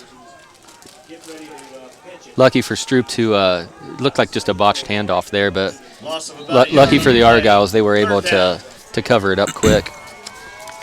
Third down. Actually, it's going to be 3rd and 4. They lost about a yard on that play. Bramall split out to the slot left, way out to the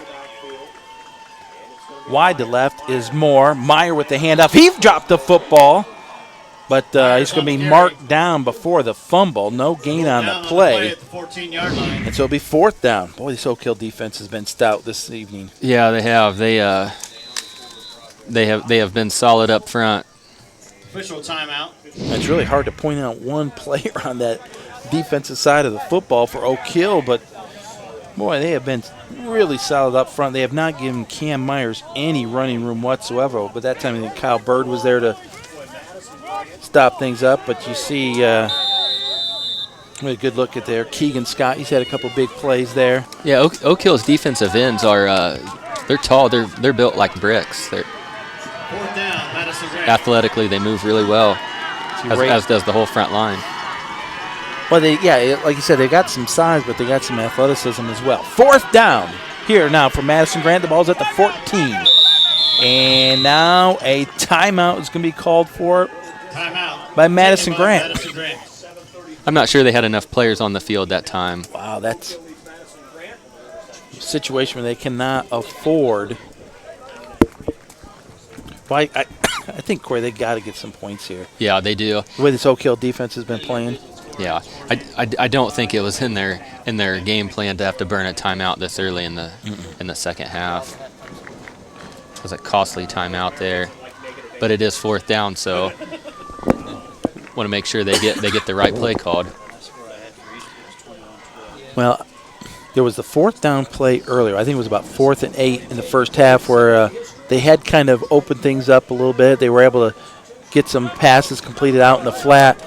But then on that 4th down play, they tried to kind of maybe sneak in the handoff to Cam Myers. That went nowhere. Right. I don't know. I think you got to maybe get Brooks out on the edge a little bit, away from those big, tall defensive linemen, and maybe a little bit more throwing room. Yeah, seems like every time Madison Grant resorts to the flat, the little bubble pass, they've got success. They've had success, and they have on this drive with it. But this play here will be a real test of momentum. It'll swing either way here. Well, Myers is not even in on this play. He's on the sideline right now. Brooks is going to be back in the shotgun. He's got Stroop to the left and Bramwell to the right. He's going to roll out to the right. Looking for a receiver. Throws in the corner of the end zone and incomplete. And is there a flag? Oh, my. Oh, I thought there might have been a little bit of contact there. Yeah, defensive back was there a touch early, it looked like, up here. Take a look at the replay here, Corey. And that's very close. The pass was going to be high, though, as well.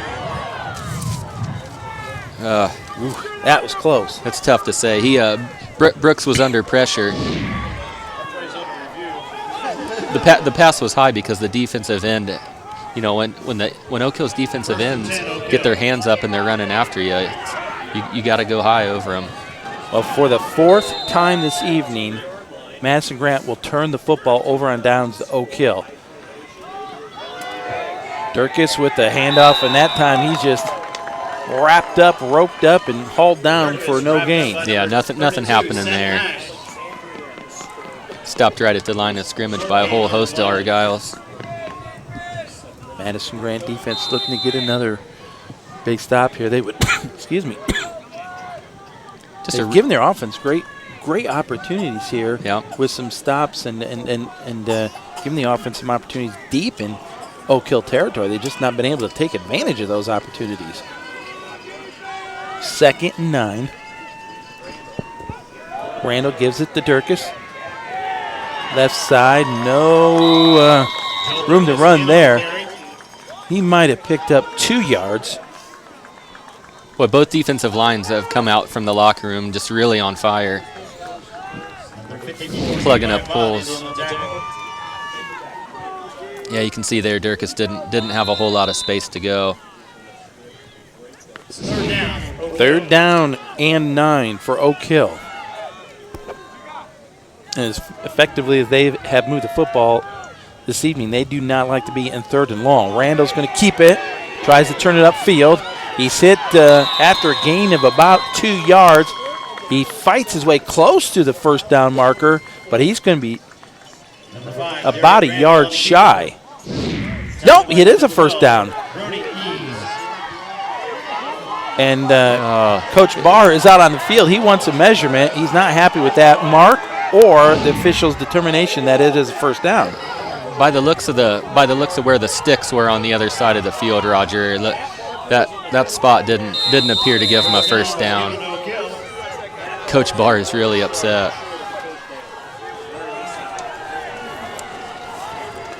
Well, a break for Oak Hill as they'll have a 1st down.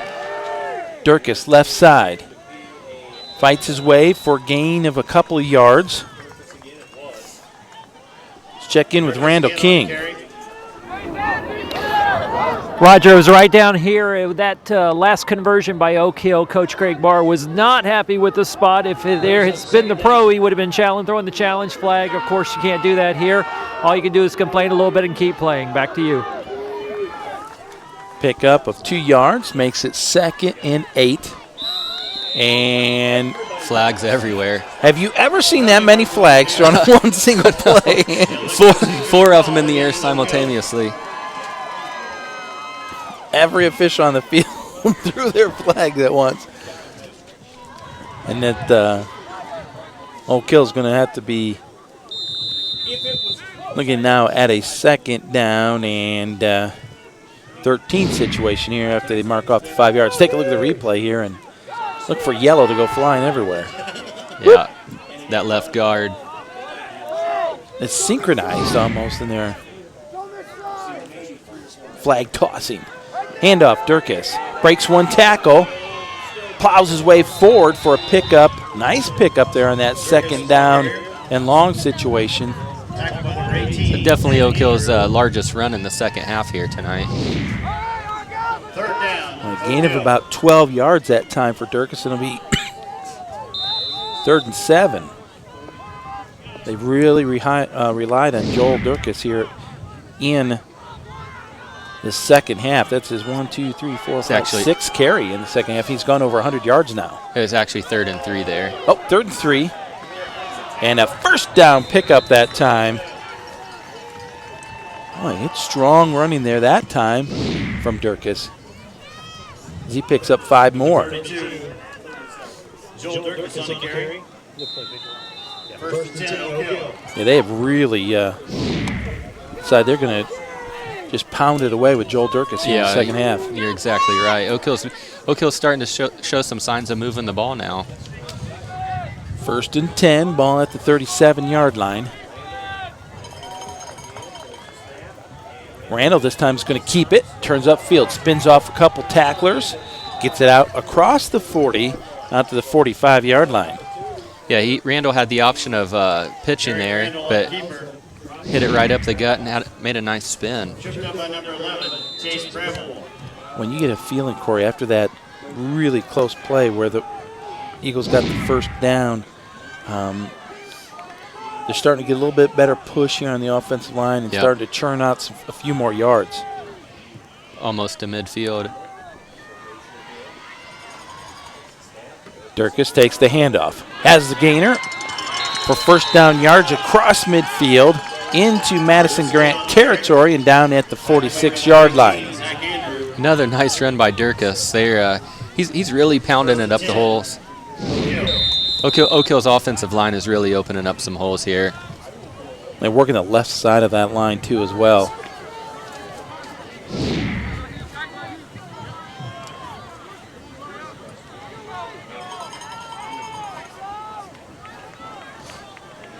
Once again, Durkis. He has a big hole inside the 35, down to the 30-yard line. Oak Hill's offense is really putting themselves on Durkis' shoulders right now, and he's doing well. It'll be first down for Oak Hill at the 29-yard line now. Durkis over 130 yards now here in this football game. Gets the handoff once again, plows his way forward for a pickup about 7 more yards. And Corey, they're just grinding one out right now. Yeah, Oak Hill is getting on the ball really fast and just exposing Madison Grant's defensive line right here. About 140 yards now on 17 carries for Joel Durkis. And in the second half, 1, 2, 3, 4, 5, 6, 7, 8, 9, 10 of those 17 carries coming here in the third quarter. Durkis just plowing his way forward, has the first down as he gets it down inside the 20 to the 15-yard line. Joel Durkis is really hitting that hole left to center hard 3 or 4 plays consecutively, and it's worked every time so far. And every time over the left guard, left tackle for Oak Hill, and they're just huge holes on that side of the football. Who's that over on that side? Kyle Bird. He's the left guard. Durkis. Same play. Inside the 10. Pick up of 6 yards that time for Durkis. Minute 40 to go here in the third quarter. Oak Hill started this drive pretty deep in their own territory, and they have just look for the Eagles just to keep running it right up the gut. Durkis left side, hit at the line of scrimmage, but he falls forward. He's close to the first down, but looks like he's going to be just shy. Be 3rd and 1. Third down, Oak Hill. This is a huge test here for the Argyle defensive line. And don't you think 4-down territory either way for Oak Hill if they don't get the first down here? Definitely. Durkis gets the handoff. He's hit right. Actually, Randall kept it and goes in the end zone. we just got faked out. Well, Derek Randall kept it and marches in the end zone from the 6-yard line. The Madison Grant defense and our cameras and me and everybody else was watching Durkis getting tackled right at the line of scrimmage there. But Randall scores his second touchdown of the evening, and now Oak Hill has the 20-0 lead with 43 seconds to go here in the third quarter. Either that handoff or the fake handoff was that good, or they just had expected Durkis up the gut again.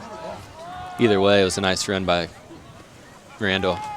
Randall's going to keep it on the 2-point conversion attempt. Nothing there. He's going to turn it upfield, heads to the corner of the end zone, and goes in for the 2-point conversion. And so now Oak Hill is on top 22-0. With 43 seconds to go here in the third quarter, Oak Hill now takes a commanding lead. Yeah, that was a fairly uncontested run there by Randall as soon as he got himself out into some space. Well, Derek Randall has carried the ball about 5 times in this ball game, but he has 2 touchdowns and about 27 yards. He's done a good job. Durkis, though, the story on that drive for Oak Hill. We're going to check in with Randall King on our sidelines. Roger, you have to wonder the way Madison Grant came out here. They had a pretty good series put together, and then they got in that 4th and long and could not convert, and then Oak Hill comes back and grinds it out. I'm just looking at the clock here, and I can't believe we're already almost done with the third quarter. We don't have a time of possession stat up there, but I can just pretty much guess time of possession. Most of this quarter, Oak Hill grinding it out with Randall and Durkis. That's my assessment of what's going on, and you got to think that takes a lot of momentum and heart out of Madison Grant when they came out with some fire coming out of it. Roger? No question about it. The Madison Grant defense was really looking. They made the stop on the first possession. Mm-hmm. They got the really what in essence was a turnover on downs with a bad snap on the punt. Great field position. Couldn't get any points there.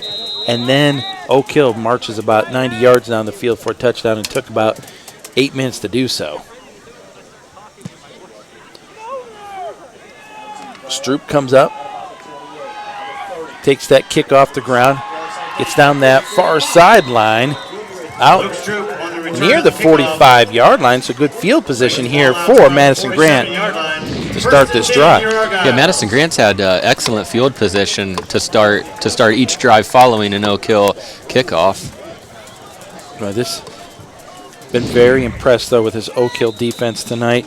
They have shut down an extremely potent Madison Grant offense. We'll find out about all the fun things going on in Grant County each week by watching Crossroads weeknights at 7 and 10 p.m. This week we see our Rivers Edge Golf Center has turned into a pumpkin patch for October. We'll meet one of the Mississinawa 1812 reenactors and talk about a church that made over 1,000 pies in one night. Weeknights 7 and 10 p.m. on WIW TV. It's Crossroads. Only 2 yards on that carry. That might be the final play of the third quarter. Madison Grant might get one more playoff here.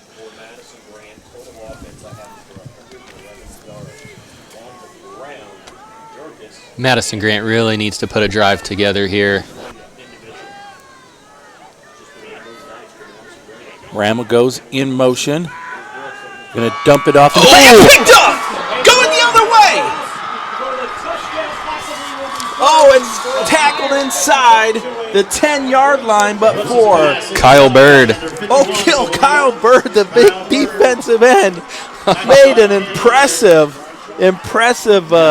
interception there and almost took it to the house the other way. You got to think if Kyle Bird didn't step in front of that pass, Madison Grant could have been going all the way down the other side. Well, I'll tell you what, who's that? Cam Myers with the touchdown saving tackle. Bird's looking back, but what a athletic play. And who was it just the other night? It was Michigan Penn State, almost identical play where Zettel, an outstanding defensive tackle for Penn State, picked off a pass, just went up and plucked it out of there just like that. Yeah. Well, that is the final play of the third quarter. That was all Oak Hill Golden Eagles. Well, we're going to take a break, and we'll be back right after this. You're watching the Grant County High School football game of the week on WIW.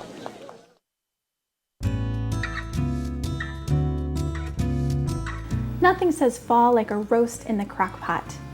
But what's even better is taking one-pot meal and taking the leftovers and making a second one-pot meal. This week on Good Hoosier Cookin', I'll do just that. I'm going to make a roast and then take the leftovers from the roast and make beef stew. Join us this week on Good Hoosier Cookin'. On Good Hoosier Cookin', every week on your community station, WIW-TV. This week on Perspectives, we're joined by Marty McGibbon, an inspirational speaker and author and a certified addictions treatment professional. Hear the stories of how she hit rock bottom, found support and recovery, and is now impacting others through her experience, both with her writing and her expertise as a counselor. I'm Alan Miller. Join us this week as we explore a new perspective.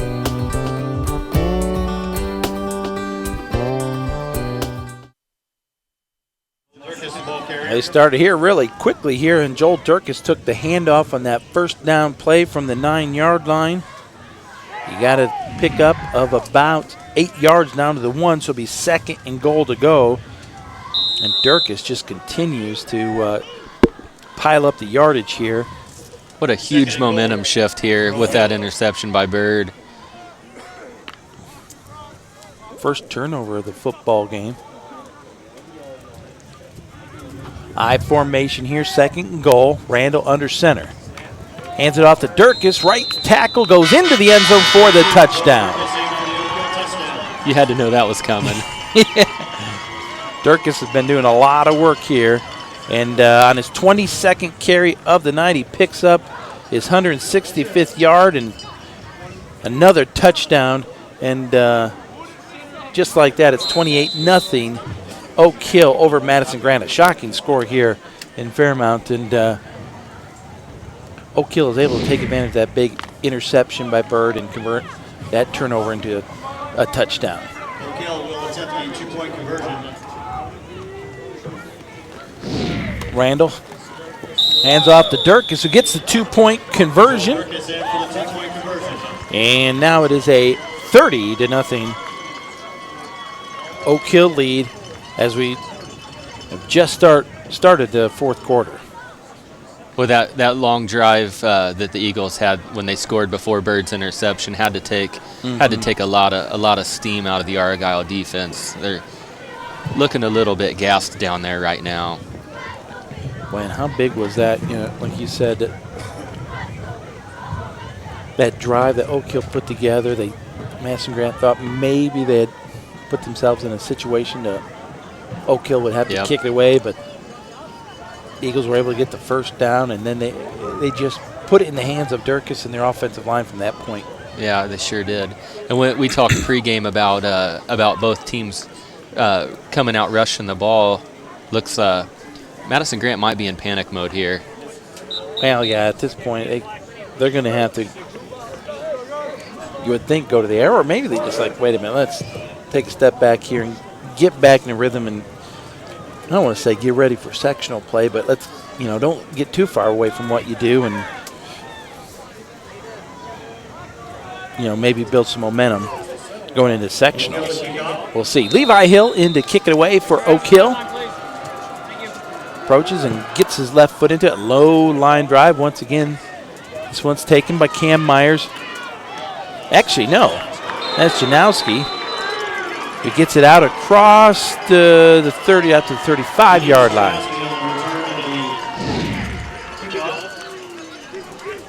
Pretty solid hit at the end of this run by the Eagles. Yeah, it was. Right in front of the sidelines. I'm not sure who was that making the tackle for Oak Hill. Number 34, I think, was Brock Biddle. Madison Grant will have it first and 10 from the 36-yard line. Third possession here of the fourth quarter here. Be interesting to see what Madison Grant here does. Down 30-0. Couple wideouts coming out. Brooks gives the Stroop the fullback. Gets a gain of about 3 yards.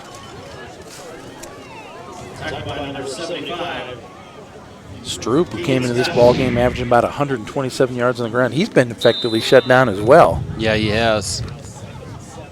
Might be time for Madison Grant to pull out some trickery. Tell you what, the last time they went to the air, then it was Bird with a huge interception. Here's the pitch, Bramble, the right side. boy, nowhere to go as the Oak Hill defense just hems him in there. And Brammel's brought down right there. Brock Biddle again in on the tackle. Nowhere to go on that. He had an outside break and then tried to cut it up, but neither option were available. You know, Mullenix, who we talked about, played much of the or started much of the year at quarterback, is still important contributor on the defensive end. That time he was in on the tackle as well.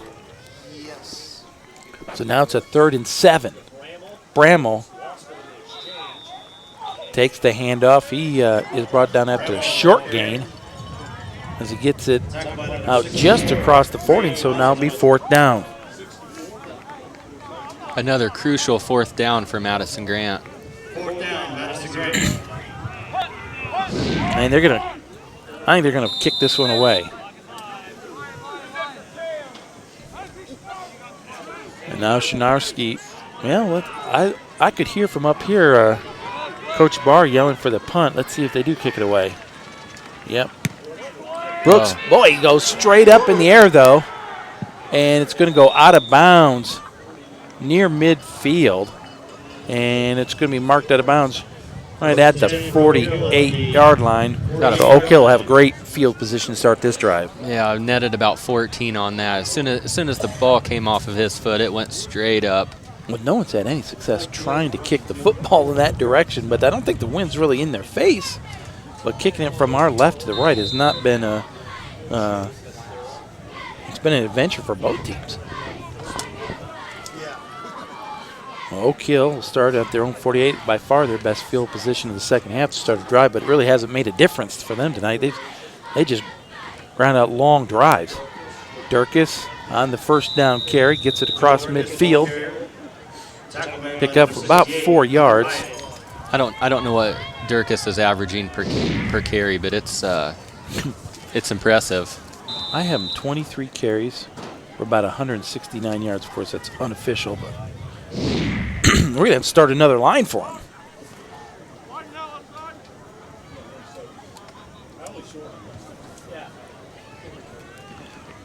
This time he gets it right up the gut. 1st down yardage and more inside the 40 down to the 35-yard line. Stroop in on the tackle. That was another impressive run by Durkis. Well, I'm impressed by this offensive line, though, for Oak Hill. They have just really... Yeah, you got to give the offensive line for Oak Hill credit for the success that Durkis has had tonight. They're getting off the ball quick, really opening up holes. 1st and 10, ball at the 35. Pitch out to McDivitt, right side, turns it up. Has 1st down yardage and more as he gets a gain of at least 15 yards down to the 20-yard line. Nice pitch outside to McDivitt, and again, the Eagle runners are just keeping their feet moving. You know, McDivitt had a huge first half. I think it's only his 2nd carry of the second half, but they've just been pounding away with Joel Durkis. But 15 yards on that carry for, how about this for an average? 10 carries, 150 yards for Adam McDivitt. That's pretty impressive. Yeah. That time Randall kept the football. He's wrapped up and taken down for a loss of a couple yards. Not sure exactly what happened that time, but a very rare negative play there for Oak Hill.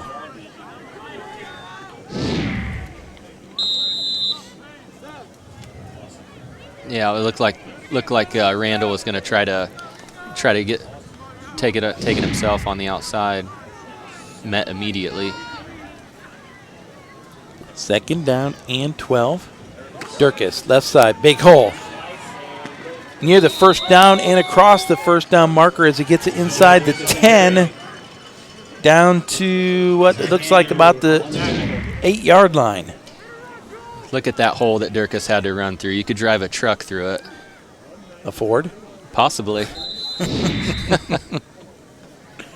Durkis with about 15 more yards on that carry. He is approaching 200 yards now. He is having a career night.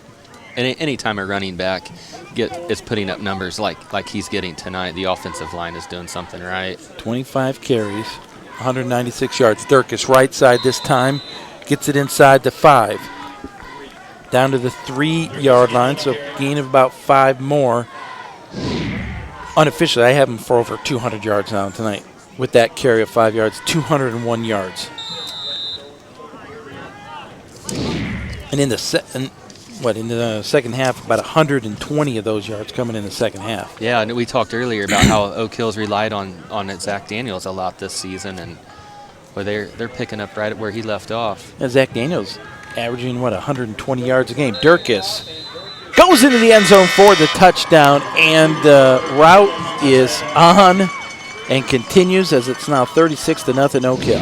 Yeah, it's Oak Hill's doing some work.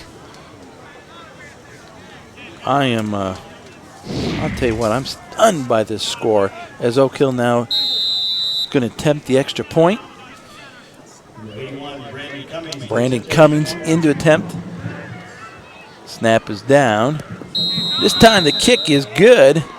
And with the extra point, Oak Hill is on top 37-0.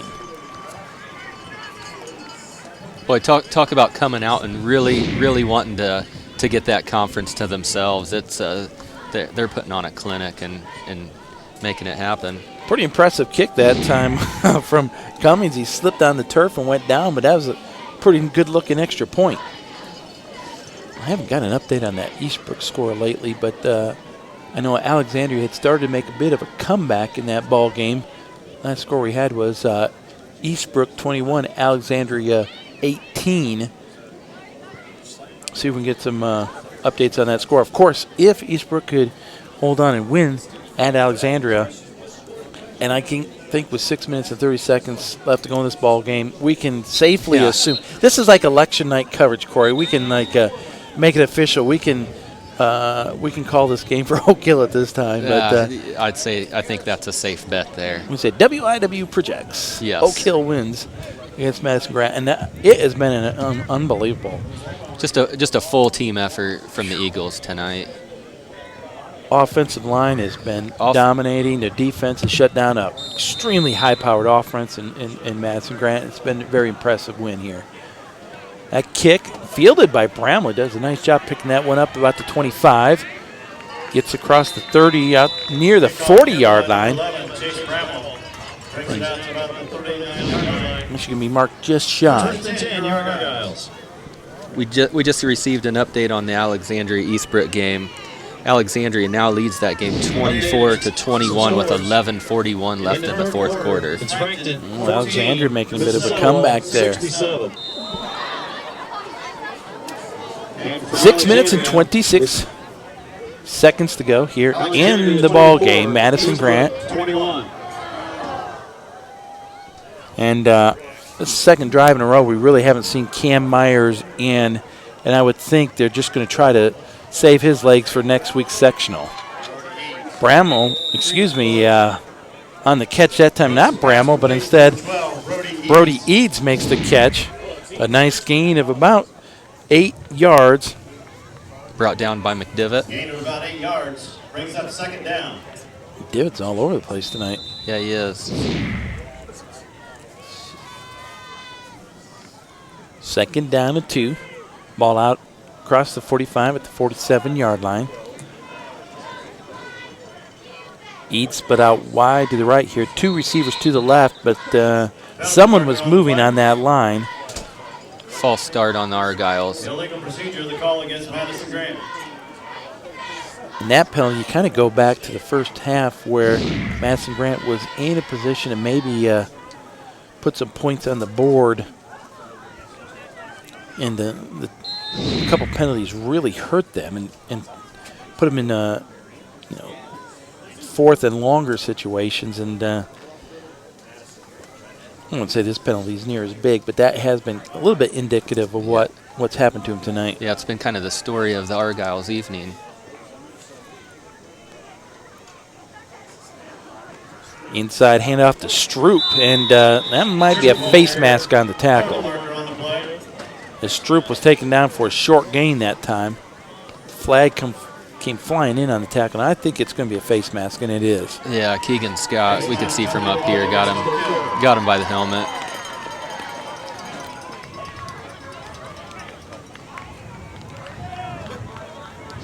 Well, with that spot, should that not be a first down? About a foot short. Maybe they'll measure. Well, now we're going to have the referees are going to stop and take a look at it. Looks like a first down from here, and it is. It is a Madison Grant first down. Well, even though it's 37-0 after that close spot early in the game, I'm glad he called it a first down because we would have had some unhappy fans on this side of the field for sure.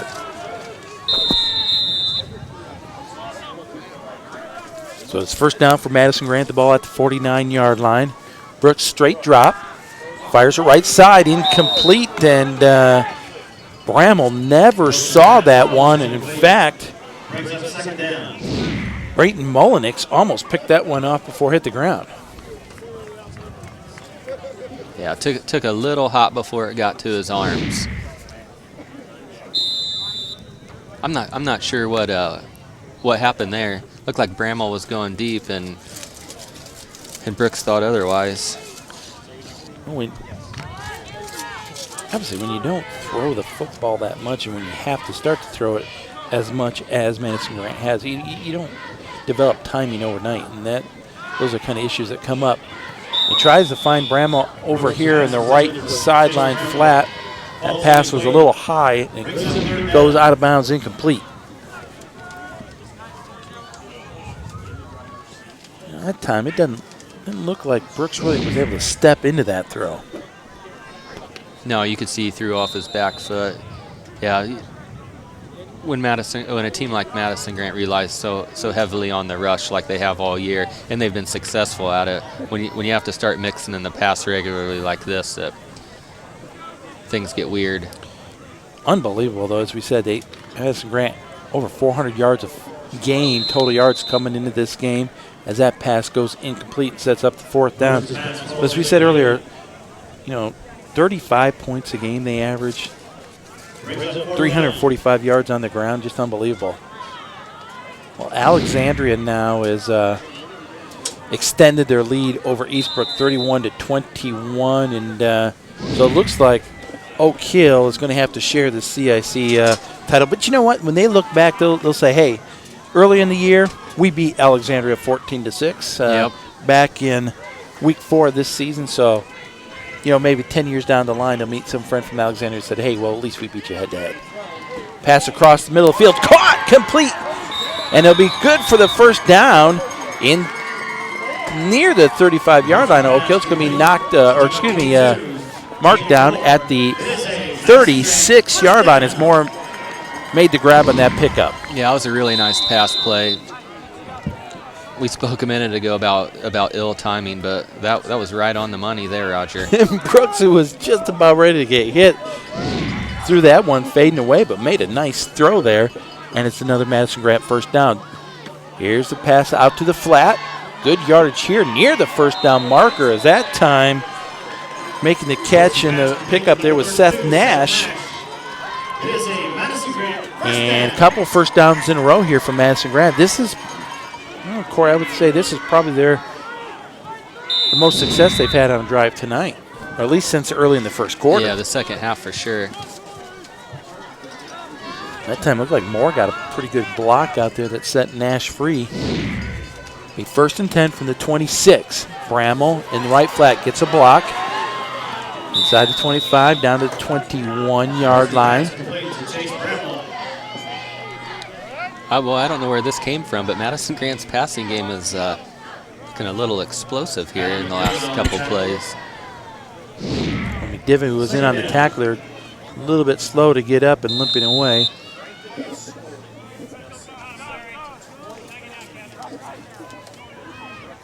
After that gain of 5 yards, it'll be 2nd down and 5. The ball at the 21-yard line. Brooks fires right side.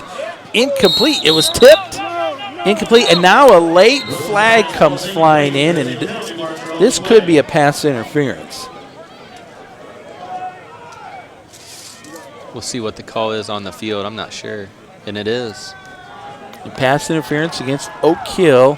And so Madison Grant will pick up a first down on the penalty here. And who was that for Oak Hill? Number 35 is Noah King. Only a sophomore. I tell you, Noah King's going to be a pretty good football player for Oak Hill. He sophomore. He's played actually quite a bit on offense. Football runs in the King blood. So it'll be 1st and 10 now for Madison Grant. This is the farthest they've traveled into Oak Hill territory as they have it at the 11. Quick toss to the left side, complete to Bramall. He's hit immediately. And Bramall's taken down at the 6-yard line, so it'll be a pickup of 5 yards. It'll be 2nd and 5 for Madison Grant. They can get a first down. They get it inside the 1. Certainly got to believe it's 4-down territory here for Madison Grant. No, obviously. Absolutely. I'd love to just get some momentum going into sectional play here. Brooks hands it off and nothing doing. In fact, it might be a loss of a yard or 2. Stroop on the carry that time. Did everything he could do just to get it back to the line of scrimmage. So it'll be 3rd down and 5. Madison Grant certainly marching the ball downfield on this drive. But it's all been through the air. Quick hitter, right side, Bramall. Turns it upfield, fighting his way inside the 5. He's knocked out of bounds about the 3-yard line. So it'll be 4th down and about 2 yards to go for the first down and 3 yards to go for a touchdown.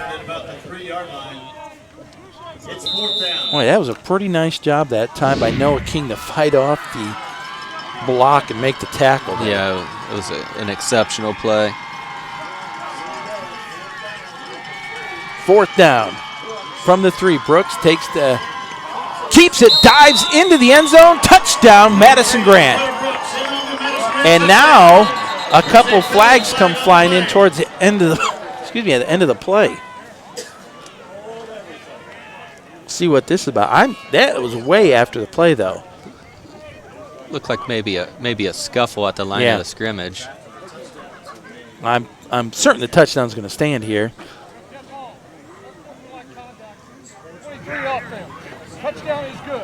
Okay, the touchdown is good. You can pick that up from our field mic. There's an unsportsmanlike conduct against Madison Grant, but just take a look at the replay. It was a great decision that time by Brooks to keep it.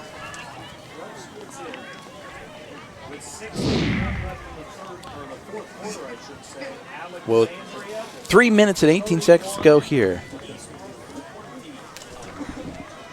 Madison Grant gets on the board. Take a look. Maybe we'll get an eye on the replay here what that penalty was all about. But Stroop gets taken down by right there. Yeah, that's really got leveled. You know, it's kind of always the second guy who gets.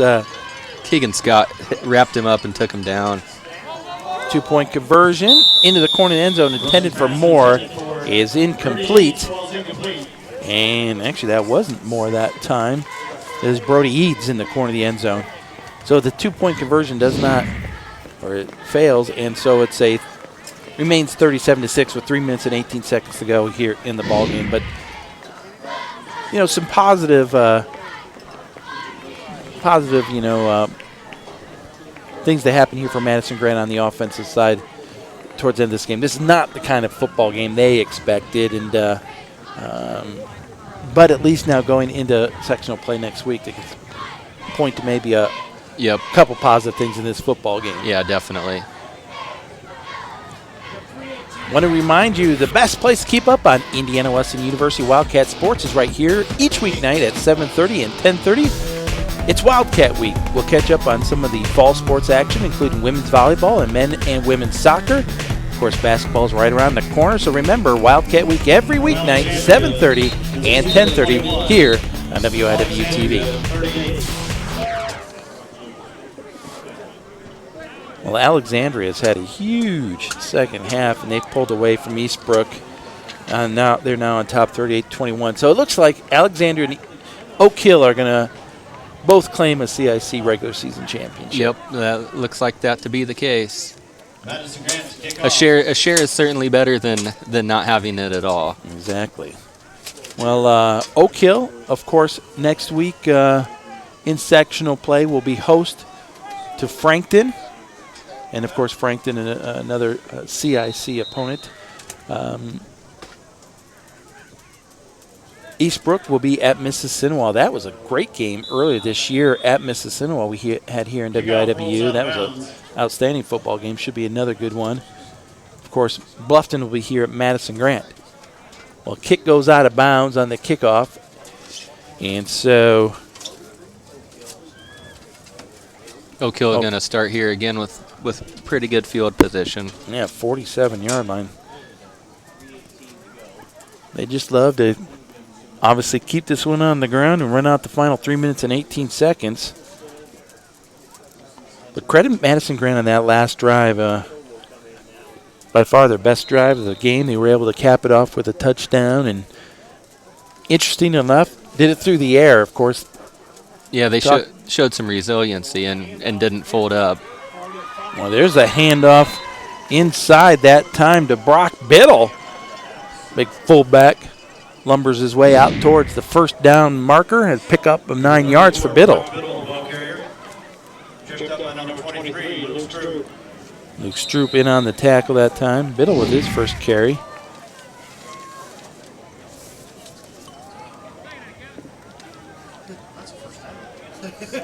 Well, be 2nd down and 1. It's very, very close to the first down here. Less than a yard for a first. Biddle in at fullback still. McDivitt, the tailback, and they're just going to pound the football now here with Biddle. And Durkis, who has over 200 yards on the ground for Oak Hill in 25 carries. Got to believe he's our player of the game. If we had a player of the game, Corey, he'd be our player of the game. Yeah, you certainly have to look to him just because of the stats that he's put up tonight. But then again, you gotta credit the offensive line. For the Eagles. If Caterpillar was a sponsor of the WIWU game of the week here, we'd have to give the offensive line of Oak Hill the player of the game because those guys have just paved the way. They've opened up big holes. They've been outstanding here tonight. Another handoff to Biddle this time. Picks up about 8 more yards as he gets it inside the 35 down to the 31-yard line. That was actually Noah King on the carry. Noah King in there at fullback now. And Noah King has carried the football some this year for Oak Hill. He averages about 40 yards a game. But yeah, back to the offensive line for the Eagles. It just shows how well they've done tonight. Oak Hill's been able to plug in lots of different running backs, and all of them have had the same success. Okay, so for an award for offensive line, would you recommend a Caterpillar or a Bobcat? I'd go Bobcat. King with another carry. That time picks up enough yards to get the first down, and that'll do it. I think Oak Hill can, if they want to continue to hand it off, they can here, or they put the ball on the ground. Now we see some other guys checking in for Oak Hill. Noah Warren, a big offensive lineman, getting in for Oak Hill now.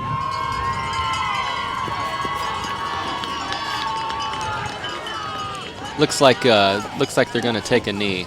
Yep, Oak Hill. With exactly a minute to go, we'll snap it. Randall will take a knee. They'll have to do that one more time. But a 37-6 Oak Hill victory here at Madison Grant. And, well, I tell you, Corey, I thought for sure coming to this game we were going to have a bit of a shootout. It just didn't happen that way. No, it certainly didn't. We had a real defensive battle to start the game, and as time progressed, the Eagles have just proved to pull away. We'll have some final stats as we wrap up this game, but Oak Hill, as Randall takes a knee one last time, and the Eagles will head to the sideline, but you got to believe Oak Hill was in that neighborhood of about oh gosh, 300 and some odd yards on the ground alone. Don't forget to Yeah, support your Argyles Dirk is next week. putting up over 200, and then When they play McDivitt had a Oklahoma. great night also. Oh, huge first half for McDivitt. With around 150, so yeah, I mean they they're could gonna be close to 400, yeah. Well, that will do it. 37-6, Oak Hill over Madison Grant in a really just an impressive victory here for the Golden Eagles. Their defense was just outstanding tonight, as well as the offense ran the football. That's how good the Oak Hill defense stopped the run for Madison Grant. And Madison Grant, we talked about it all night long, but man, they can run the football, but not tonight against this Golden Eagle defense. No, not much luck for the Madison Grant runners tonight. Probably not what they expected coming in, averaging 345 yards per game, and just really halted at the line tonight. Cam Myers came into this football game for Madison Grant with nearly 1,400 yards on the season. He averages over 173 yards a game. He had 20 touchdowns. One of the leading scorers in the country in terms of total points. I don't think he had even 50 yards in this ball game. Just a remarkable performance by this defense of Madison Grant. And by Oak Hill. And it's no fluke because they did it against Blake Daly at Mississippi. They've done it against a couple good teams where they've been able to really shut down their big gun. Yeah, Coach McDivitt's got to be proud of the guys tonight on the defensive side for stuffing the holes when the Argyles tried to push forward on the ground. You can see Coach Osmond there addressing the team as they huddle up around the 25-yard line, and they don't look ahead to sectional play, but they've got maybe a little time now to celebrate. Take a day, celebrate a CIC championship, and then the way they're playing, they've got to be thinking, let's try to defend this sectional championship and make another run at it. Yeah. The celebratory period will probably be pretty small, and then probably back to business soon. So there you see on the other end, Madison Grant and Coach Barr, and I think his message got to be something where, like, hey guys, just like Oak Hill wants to celebrate this game, maybe Madison Grant's like, you know what, let's forget about this game and look forward, this game. Coach Osmond's got to feel good about going into week one of the sectionals with Frankton at home after the routing they put on them earlier in the season. Yeah, earlier in the year against Frankton, it was all Oak Hill in week 3, 42-12. That game was at Oak Hill, but the way the Eagles have it cranked up right now, they're going to be a tough out in this sectional. Yeah, I agree 100% with you. Let's talk a little bit, though, when we come back after this break. We're going to talk a little bit about maybe some unsung heroes for Oak Hill tonight. Some other guys have stepped up big tonight. We're going to take a break. We'll be back with more on WIW, the Grant County High School football game of the week. Here on Crossroads, we tell the stories of people and places that make Grant County a community. Remember to visit us at WIWUTV.com, where you can connect with Crossroads 24/7. Catch up on past stories and send us a few of your own. And be sure to follow us on Twitter and Facebook for a behind-the-scenes look at upcoming episodes. WIWUTV.com. We are Grant County.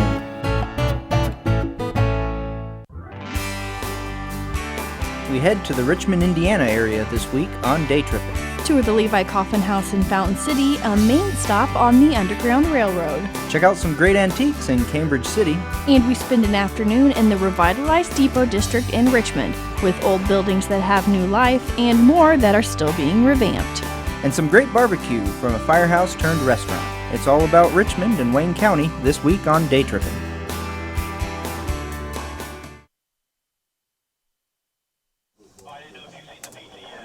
Back here at Madison Grant, we're once again Oak Hill, the Golden Eagles, with a 37-6 victory over the Argyles of Madison Grant. A huge performance here from Oak Hill on both sides of the football. Corey, we were talking before the break about maybe some unsung heroes. Got to talk about McDivitt. Man, he came off the bench filling in for an injured Zach Daniels, and in that first half he was spectacular. about 133 yards in the first half, a carry of 44 yards for a touchdown, another 43-yarder. But he was a spark for Oak Hill in that first half. Yeah, he really was. He didn't run up the gut a lot, but found open field outside the tackle boxes and just really kept his feet moving, eluded a lot of tacklers, and just, I said it in the first half, just really created space for himself and made things happen. And then, of course, in the second half, Oak Hill was just like going to put the ball in the hands of Joel Durkis, who pounded for about, 125 yards in the second half alone, and he was a workhorse and a reliable one that in the second half, and they rode his back the whole second half. Oh, definitely did.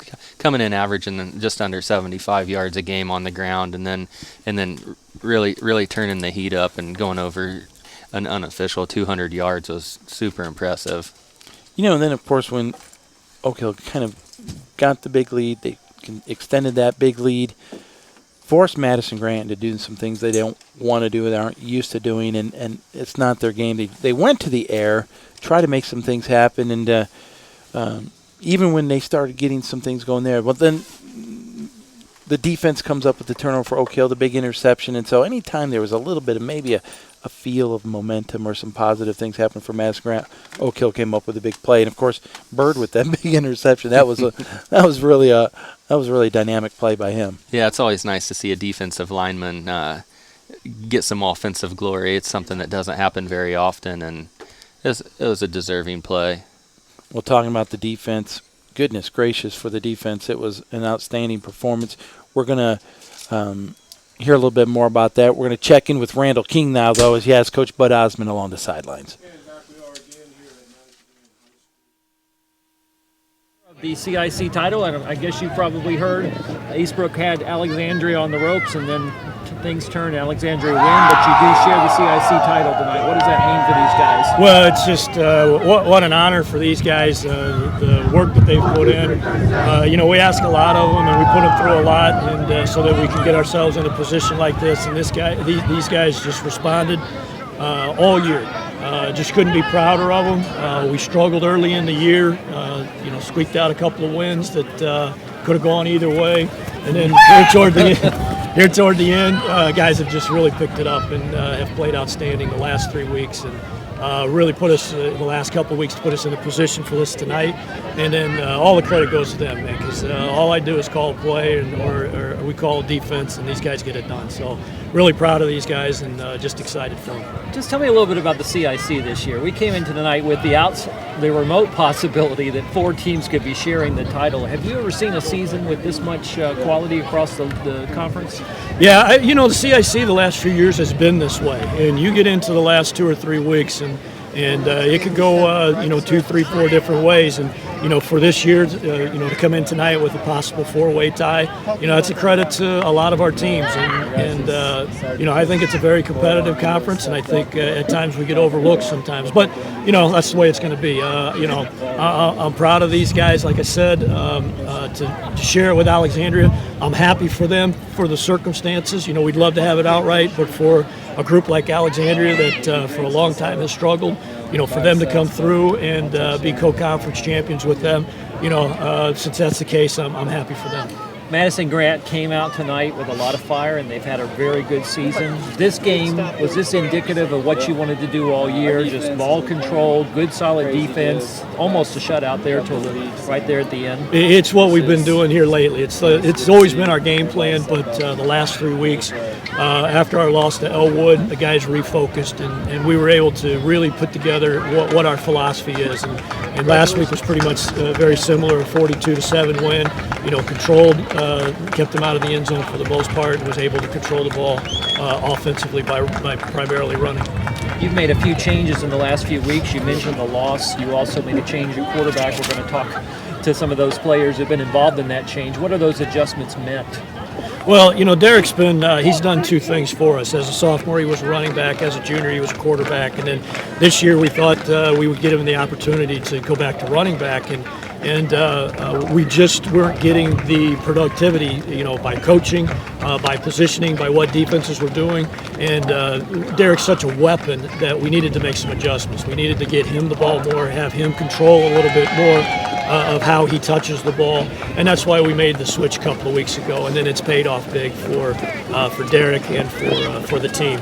And then Joel coming back. Joel missed the first 4 ball games of the year with an ankle injury, and then since his return and him getting stronger and stronger, it's just been a very good 1-2 punch for us the last couple of weeks. Well, you get to enjoy a title, share of a title, and now you look forward to sectionals. Briefly, what does that look like for your draw? Well, the draw, we opened with Frankton, who was a team we played early in the season and fortunate enough to beat. But you get into the playoffs, things change. Their roster or their lineups are going to change a little bit. And then you get to the playoffs, everybody, you're one and done. So everybody goes in and puts everything on the line. So their record doesn't matter. Our record doesn't matter. We just got to go in and play football.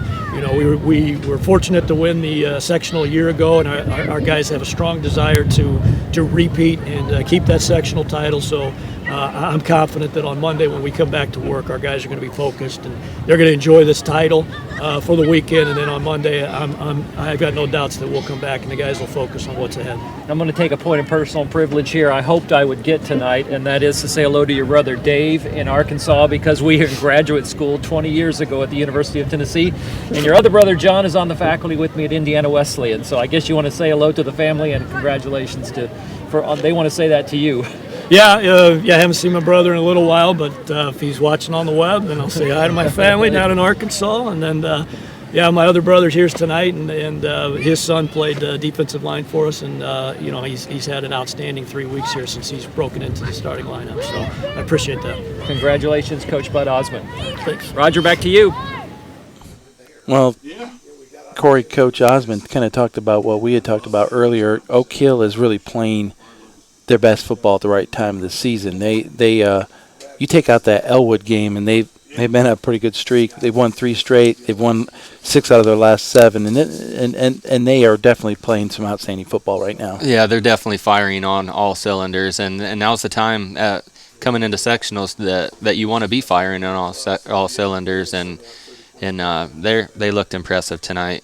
And Coach Osmond mentioned being struggling a little bit out of the gates toward the beginning of the year, but they were still winning football games, and they've only lost 2 games, and it wouldn't have taken much. They could be looking at an undefeated season right now. Yeah, I was just looking at the season stats here, and they lost to Wabash by 3, and then to Elwood by 1. So they're 4 points away from what could have been a perfect season. There you see our final stats for this game, 37-6, of course, the final score. Important there, look at that, 331 yards rushing for Oak Hill to only 58 yards Madison Grant. And that's almost, 300 yards below Madison Grant's season average. It's unbelievable. Oak Hill held this team to 110 yards total offense. Oak Hill, 355 yards total offense.